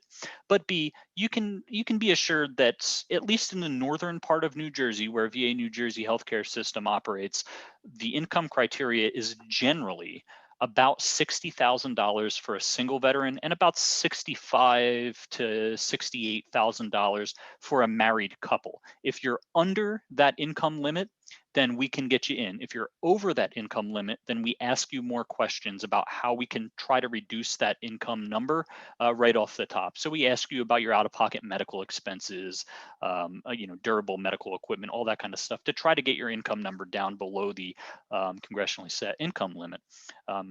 If we can't get you in because your income is too high, there's one more sort of Hail Mary approach that we can take, and it's if you have no other access to any sort of healthcare at all through any other government services or private health insurance or anything like that, and you are in desperate need of an emergent issue, we can sort of manually review your application and make a determination based on that. So that's just a little bit about applying for healthcare, and you'll see on the screen there that the application for VA health benefits is good old form VA 1010EZ, VA 1010EZ, application for health benefits. Moving on, considerations for National Guard. I'll kind of glance over this because it doesn't really apply to most veterans, but just know that people who served in the National Guard at the state level sometimes also have federal active duty service. Actually, I shouldn't even say sometimes, most of the time these days also have federal active duty service. And so we consider that federal active duty service above their state active duty service. So that's just something to keep in mind. Going the wrong way, there you go. Oh, no, going the wrong way. There you go, applying for VA healthcare. So, all right, I've talked to you about what the application looks like, what the application process kind of looks like. This is how you do it. You have multiple different options. A, you can do it on the internet, va.gov/health-care, va.gov/health-care. That's probably one of the easier ways these days to go about enrolling in healthcare. You can do it right on the website, pretty easy to do these days. You can also do it the old-fashioned way by printing out that application, filling it out, and sending it in to us at one of our two main campuses, our Lyons campus out in, Lyons, New Jersey, or our East Orange campus in East Orange, New Jersey. And those addresses are on the screen, but they're also on our website as well. You can now do this process over the phone, folks. Didn't used to be possible, now it is possible, and I've heard nothing but good news about it. So that number is, for those who are just listening in, 1-877-222-8387. If you'd like to enroll for VA healthcare over the phone, 1-877-222-8387. And then you always have the option to do it in person. You can walk your application in with your military discharge document, likely your DD-214, to your closest medical facility. Say, hey, how you doing? I'm here to sign up for healthcare. They'll take the application from you, and if they don't process it right there on the spot, they'll definitely get to it soon. And it's just that easy. So multiple ways to apply for healthcare. Let's talk about one thing that's always on people's mind, and that's the money. Let's talk about the healthcare costs from VA. I'll tell you right now, there are two things you do not ever have to worry about premiums, right? There is no cost to you just to be enrolled in the healthcare system. VA healthcare is not insurance. It's not. It is a benefit of the veteran service, so there is no charge just to be enrolled. There are also no deductibles ever. You do not need to hit a certain spending threshold with VA just to be able to use your benefits. Again, not insurance, it's a benefit of your service, no premiums, no deductibles. That's good news for everybody. We do charge copays, modest copays for things if we have to. We never try to charge copays, but in certain circumstances, we have to charge copays, and we do. So I tell people this, it's very easy. There's 5 numbers you need to know about copays. If you are getting your medications through the US Department of Veterans Affairs proper, it's either going to be $5, $8, or $11 for a 30-day supply of that medication. I think that that's fairly reasonable these days, especially if it is a really expensive medication that you're going to get on the outside. You'll never pay more than $11 for it. The other 2 numbers that you should keep in mind are $15 copay to see a primary care doctor and $50 copay to see a specialty care doctor. We will never charge you more than $50 in any 24-hour period. So if you can link a bunch of appointments together in the same day, it'll only ever cost you $50 max. And that's if we have to charge you. You'll see a note on the screen there that says there is never a charge for treatment of service-connected disabilities, including medications, surgeries, medical devices, or anything else. We are not allowed to charge for in-house treatment of your service-connected disabilities, and we won't do it. If by chance somebody goofs up on the billing or something like that, it is an easy thing to correct. Contact the patient advocate at the local facility, and we can get that resolved fairly quickly. Okay. Moving on. So we've talked about what it costs and how to do it. What are you getting with all of these benefits? Well, first things first, you have access to full service medical centers. There's, like I said, our flagship facility is in East Orange. We also have an ambulatory care center out in Lyons. We also have 9 community-based outpatient clinics sort of scattered around the veteran hotspots all over the state, anywhere between Ocean County and Sussex County. We offer full medical services at most of our larger facilities, Lyons and East Orange, and our Brick Clinic, soon to be expanding Brick Clinic down there. Full service medical services at most of those. We offer limited services at some of the clinics. They're really for primary care, blood draw, some light mental health care, and then there are some specialties that rotate through the clinics as well. We offer residential mental health programs like our PTSD, residential PTSD program, our residential substance abuse program, and we also do outpatient mental health services too.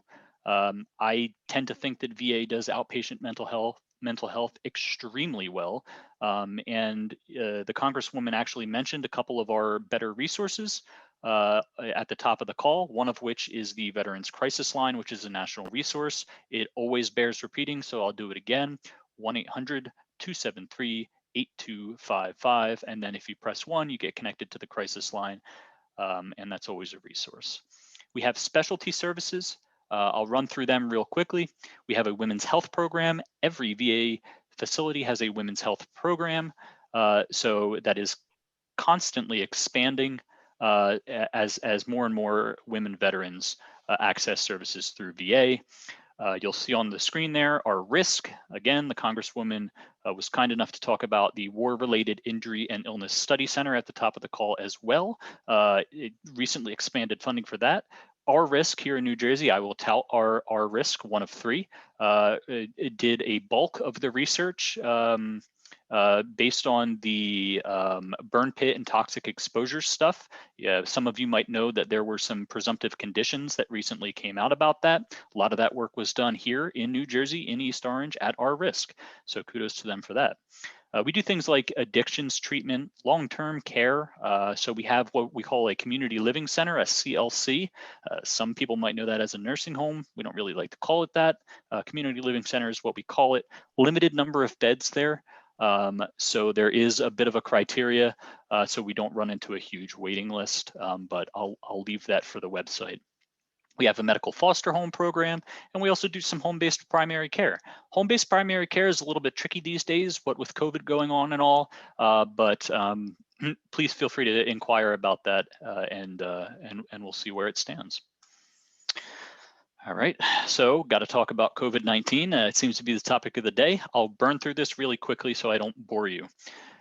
COVID-19 restrictions at VA are in keeping the veteran in our top priority. So masking at all times, employees, visitors, everybody, masking. Vaccinations are mandatory for some VA staff, and not yet for other staff. Vaccinations for veterans are widely available. All you need to do is ask, and we'll set you up for the vaccination. We get a rotated vaccine, so sometimes it's Pfizer, sometimes it's Moderna, sometimes it's J&J. Sometimes we have a couple of them at the same time, so just contact your provider if you really have a preference on which one you want, and they can work that out with you. And then communications. I'll be honest with you, I do the communications mostly. Myself and my colleague Christine do the communications mostly. So we try to communicate as much as possible about our COVID restrictions. Telehealth. I have to be honest, telehealth is one of the biggest things in VA right now. With the limited interactions at our medical facilities, we are trying to increase our telehealth usage. And so many of our services are available through telehealth. Obviously, we can't do something like foot surgery through telehealth yet, so we're not doing that yet, but we can do some routine stuff through telehealth. And if you're interested in that, your provider can definitely set you up.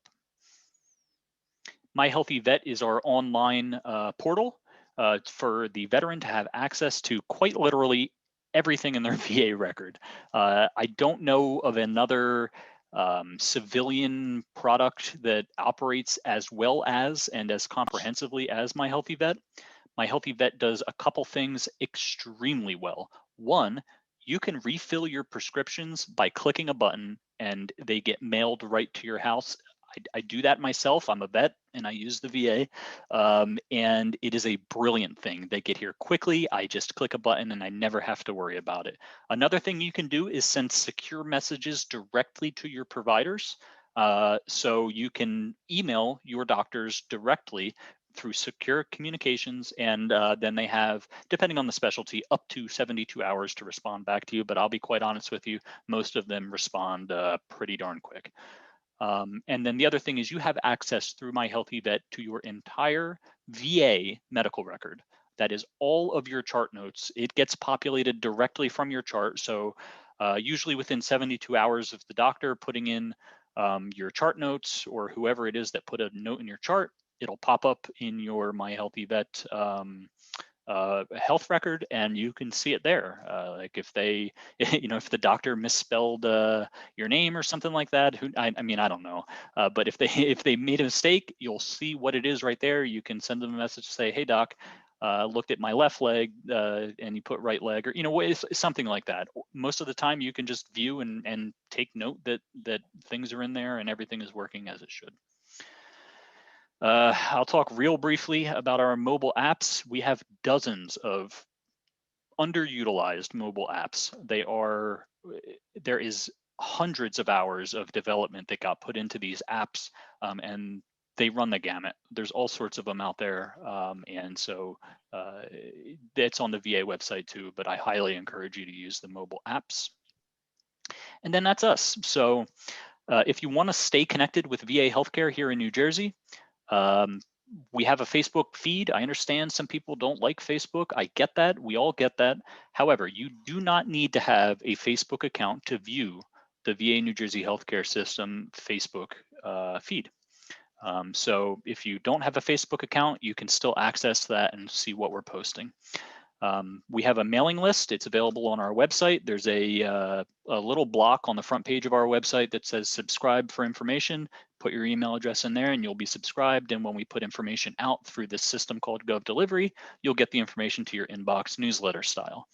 We send out postcards and reminders all the time to our to our enrollees. And then we use a system called Vet Text. VA New Jersey was one of the systems that piloted Vet Text, and we use that to communicate about appointment reminders. And if you need to cancel, you can do that through a text, and appointment waiting times and things like that. So Vet Text is a pretty cool system too. And I told you that my contact information would be on the last slide. This is the last slide. My name is Dave Brimmer. I'm the coordinator of the Community Outreach Program. I work under the director at the VA New Jersey Healthcare System, and that's all of my information. For those people on the phone, my phone number is 908-229-0457. Again, it's 908-229-0457. So that's it from me. Jen, Thanks, Dave. back Thank to you. Thank you. Appreciate that. A lot of good information with regard to healthcare, much ma'am. needed information regarding healthcare. Are there any questions in the chat? I didn't see any. Willie, did you see any questions? I don't. No? Okay. And to round it out, I'm going to now introduce Scott Dedayan from the Secaucus Vet Center. And he's going to talk about the services that the Vet Center provides. Scott, the Thanks, floor Jen. is yours. So good evening, which is odd for me to say. We're usually not still going this late, but that's all right. My name is Scott Dedayan from the Vet Center in Secaucus, New Jersey. We are part of the Department of Veterans Affairs. We fall under the healthcare system, but we are our own entity. We have our own chain of command all the way up to Washington. So part of healthcare, but also not. So next slide, please, Willie. So as you saw before on Jen's presentation, we have a new logo and new motto that was on the previous slide, but our motto was keeping the promise, and a lot of us within the organization still maintain that, and that is President Lincoln's promise following the events of the Civil War. Next slide. So this blurb here from the Vet Center website is who we are. The important things to take away from this is we're community-based counseling centers, and we do a lot of different things. The primary focus of that counseling is mental health counseling, and then within the scope of my job in outreach is essentially connection to all the other benefits that you've learned about tonight. So kind of try to operate as a one-stop shop type of thing, where veteran has an issue, come talk to us. If we don't handle it ourselves, we know who to connect you with to get it done. Next slide, please. You know, click through, Willie, it'll fill the one more. Thanks. So like I mentioned, mental health counseling, our primary group that we're treating is veterans with combat associated PTSD, but also military sexual trauma, MST. Both of those conditions are a direct result of service. They're usually going to lead to attempts at service connection, which we can assist with getting them in touch with accredited VSOs or Jennifer's claims clinics to help give more information about what they need to expect. Readjustment counseling, that has to do with the general change in one's life from being a service member to now assimilating into the civilian world. It doesn't always go smoothly. And even though it might not have been combat PTSD, there could be other things about service that are making that readjustment difficult, and we can help with that. Different from many other programs within VA, our goal is to support the veteran in all aspects of what they need for their readjustment. So we can offer not just individual counseling to the veteran, but we can counsel their spouse as well. So we can see spouses, parents, children, siblings, anyone who is having a particular issue which directly relates to what the veteran is going through. So we're not going to see a spouse because they have diagnosed depression, but if they're having depression because of their spouse's PTSD, which is associated with service, now you have a case where we can extend services for that. Within that, we can do couples counseling for the married or engaged or dating unit there. We can do family counseling for the whole family unit. We can see the children and the spouse and do the family unit minus the veteran to psychoeducation and help them understand what their family member is going through and why as a result of what they experienced in the service. All that wide range of counseling is covered under what we do and through the veterans eligibility to utilize the vet center, which I'll get into on the next slide. We do bereavement support. So we're charged with Department of Defense to extend grief counseling for Gold Star families when you have a service member who's killed while they're serving. Doesn't necessarily have to be in action or in the line of duty, but an active duty death will be referred to the local vet center to extend grief counseling services to the surviving family.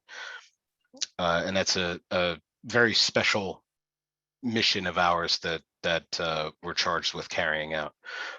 My position, like I mentioned in outreach, is helping with VA benefits.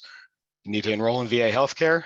I'll give you the information you need. I'll give you the Form 1010EZ and direct you to Dave to complete the process.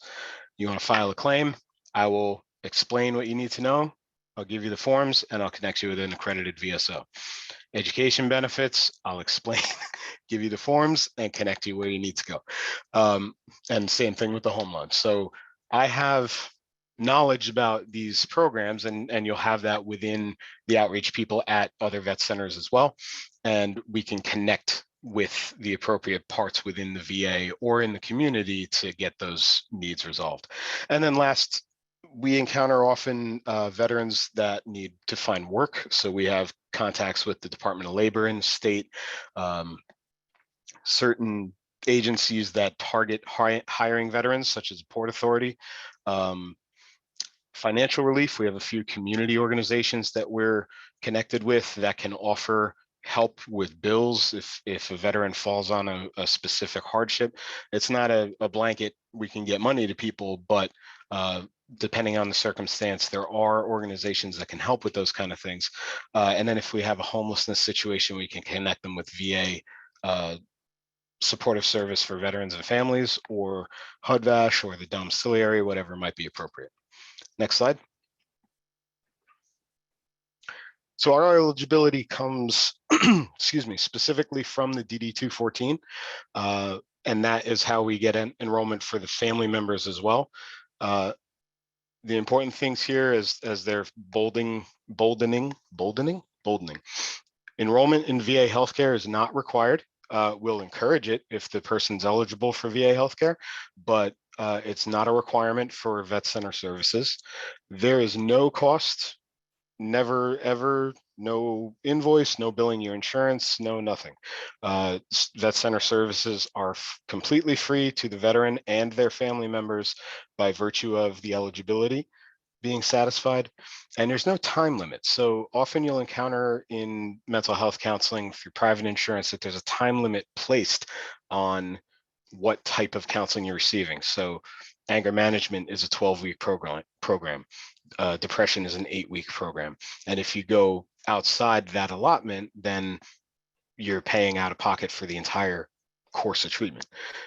Vet center services do not have a time limit. We have veterans who see us for a year or two, and then they say, I think I'm okay, and carry on independently. And we've got veterans, Vietnam veterans that we've been seeing for decades. Of course, in the course of treatment, you try to limit or reduce their need to see you as often, but knowing that they have the support, they have the outlet to come and talk to someone when it's needed about their experience is what we maintain that involvement for.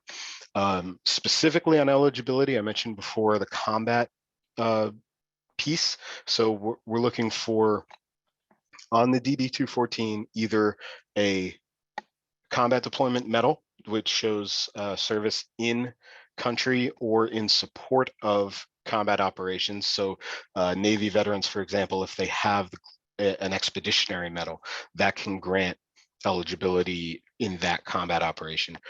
Sometimes we'll see on National Guard activation DD-214s, they'll have that the activation was in support of Operation Enduring Freedom, that grants eligibility that way. And then military sexual trauma, if the service member comes in and expresses that that's their concern, there is no eligibility considered. Their identification of that experience grants them access to vet center services. We do not have a discharge requirement as long as the discharge is anything other than dishonorable, like you saw previously. Although we can still extend support to veterans with dishonorable discharges. We'll hear their account of how that happened. Is there possibility for a discharge upgrade process, which we can help to coordinate? And of course, if anyone comes to us currently in mental health crisis, we're not going to turn them away. We'll extend support to try and get them to a point of stability before moving on from there. So we have probably the most inclusive means of eligibility as far as providing services. And recently, that eligibility was extended to National Guard soldiers with state deployments for primarily to include the COVID-19 deployment, the vaccination spots, and the senior residency areas where they were deployed to support. But then also that retroactively includes any natural disaster activations like floods, earthquakes, hurricanes, etc. So that expanded our ability to help support National Guard soldiers as well as their families. Next slide. Confidentiality is probably the number one part of vet centers that brings veterans to us. Although we are part of Veterans Healthcare Administration, we do not share our records with the hospitals or clinics. So wherever the veteran is being treated, their records exist in that vet center. They don't exist in other vet centers, only a record of the veteran's existence as a client somewhere else. But the actual details of the records stay within the vet center where that person is being seen. So we extend a higher amount of confidentiality and security of records than other components within the VA. Most often what we see is that's preferred with National Guard soldiers or reservists who don't want to risk losing their deployability status by seeking treatment. And then also people who have separated and then gained employment with law enforcement or federal agencies for the same reason. They think that seeking treatment may affect their job. The only time we can release or break that confidentiality is under the duty to warn, which is to protect the service member or veteran if they're a threat to themselves or others. And that's going to be worked out ahead of time in a safety plan. So it's not just going around calling everybody and anybody telling them that this person's being seen here. It's making sure that person is safe and going to survive so that we can continue extending services to them. Next slide. Oh, that's the lock. Thanks for the lock. So these are the locations in New Jersey. Secaucus is my office, and we also have the mobile vet center, which I'll talk about in the next slide.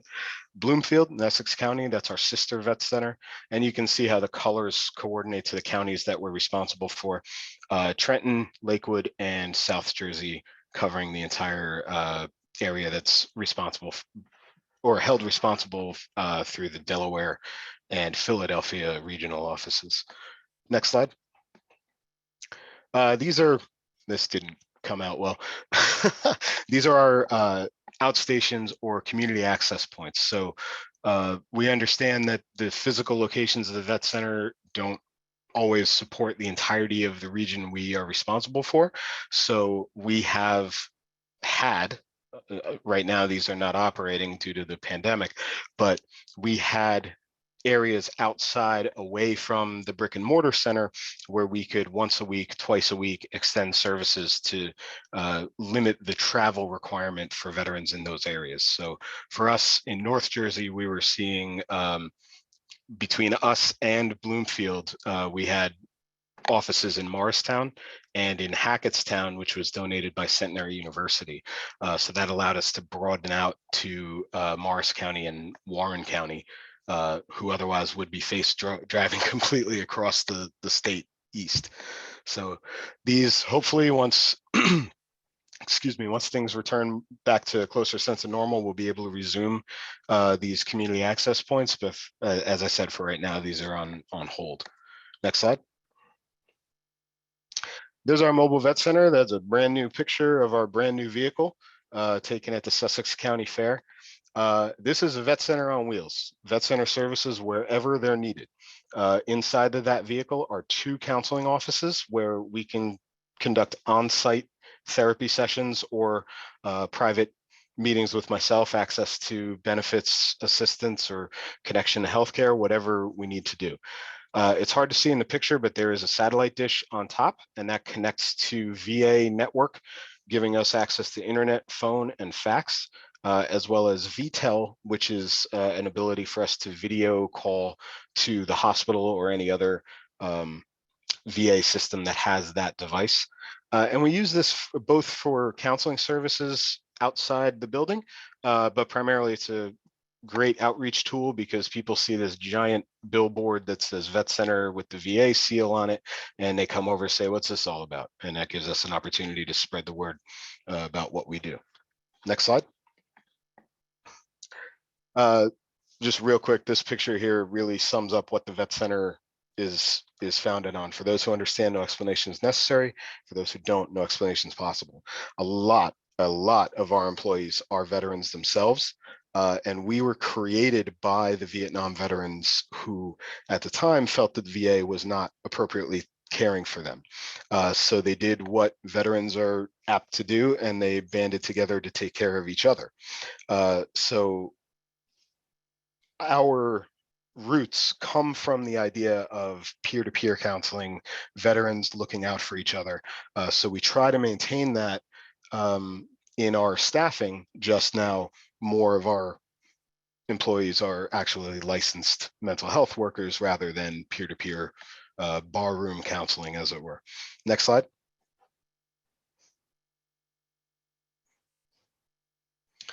And then got to throw the modern Army medics here. I hope that's a drill and not an actual photograph, but you never know.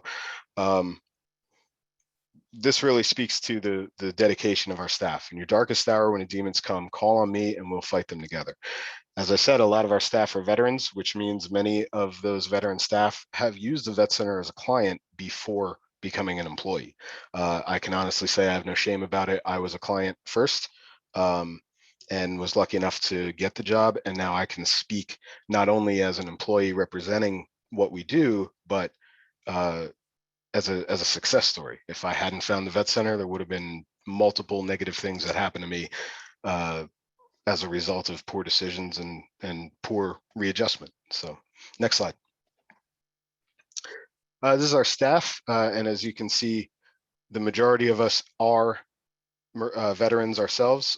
Carla, our counselor who's in the Army Reserve, is currently in, I think she's in Kuwait. I hope she's still in Kuwait and not anywhere closer to what's going on, but she chose a deployment in April, and hopefully she'll return home safe to us April of next year, ready to pick up where she left off. But the rest of us, Victor, Jerry, myself, and Neil, represent the Army, Navy, and Marine Corps. So our center is very veteran strong in our staff representation. Next slide. So thank you for your service. My information here is kind of hard to see. My cell phone number is the best way to get in touch with me, 201-587-5990. I'll say it again, 201-587-5990. And I encourage, sometimes it seems daunting to call VA as a whole. It's this huge, overwhelming organization with moving parts, and it's the government, et cetera. Those who may feel better about that little sense of detachment that we have, I've said this before to veterans. I'm a regular guy. I'm just another veteran named Scott who happens to work for the VA, and I take giving back and helping others to similar paths to success that I had. I take that very seriously. So That's me. That's Secaucus. If you happen to be in a different area, I'm happy to connect veterans to the most convenient vet center for them.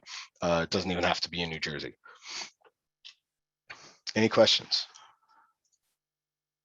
Thank you, Scott. Willie, are there any questions in the chat? I didn't see any. No, there is not. No, I see, I guess I see a note here. There's a yeah, note there. Okay, well, okay. I want to thank everybody for their time and attention, our attendees. Thank you so much for attending this webinar. I hope you found the information to be very helpful to you. Again, the VA is a nonpartisan organization, and the purpose of our involvement tonight was not to support any candidate or any or show any political affiliation, but really just to provide information, needed information with regard to VA services to veterans and their dependents. So we are hopeful that you found this webinar very informative and that you can glean something from the information, any and all parts of the information that was provided this evening. I'm going to now turn it over to Willie for any closing comments on behalf of the Congresswoman. Yeah, thank you so much. I'll give the short, I'll skip my presentation because we're running a little late, but all I want to say is thank you so much to, first of all the VA employees here and Esther for joining us and giving these presentations.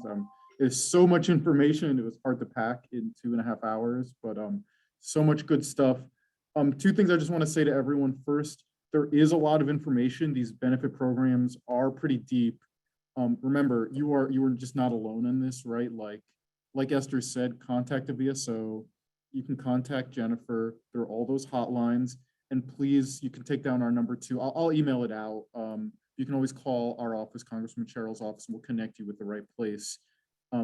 There's so many programs, and if you don't ask, you won't get any of these benefits, so you got to. Second thing is, I'm a veteran too. I know we're a proud people. There is a lot going on. Just remember, if you need help, please ask for it, right? And like everyone has said, for mental health resources, the Veterans Crisis Line, and also the Vet Center, also the VA Medical Center, all of those are great resources. Everyone has different needs. There's going to be one of those three that is going to suit you the best, right? But please ask for help. It's better to ask for help than to not, and something to get worse. So just FYI. Anyhow, thank you again, everyone, for joining us. I really appreciate the time. This was amazing, and please just reach out if there's anything we can do. Bye, everyone. Thank you, Willie. Thanks, everybody. Good night. Thank you, Willie. Take care.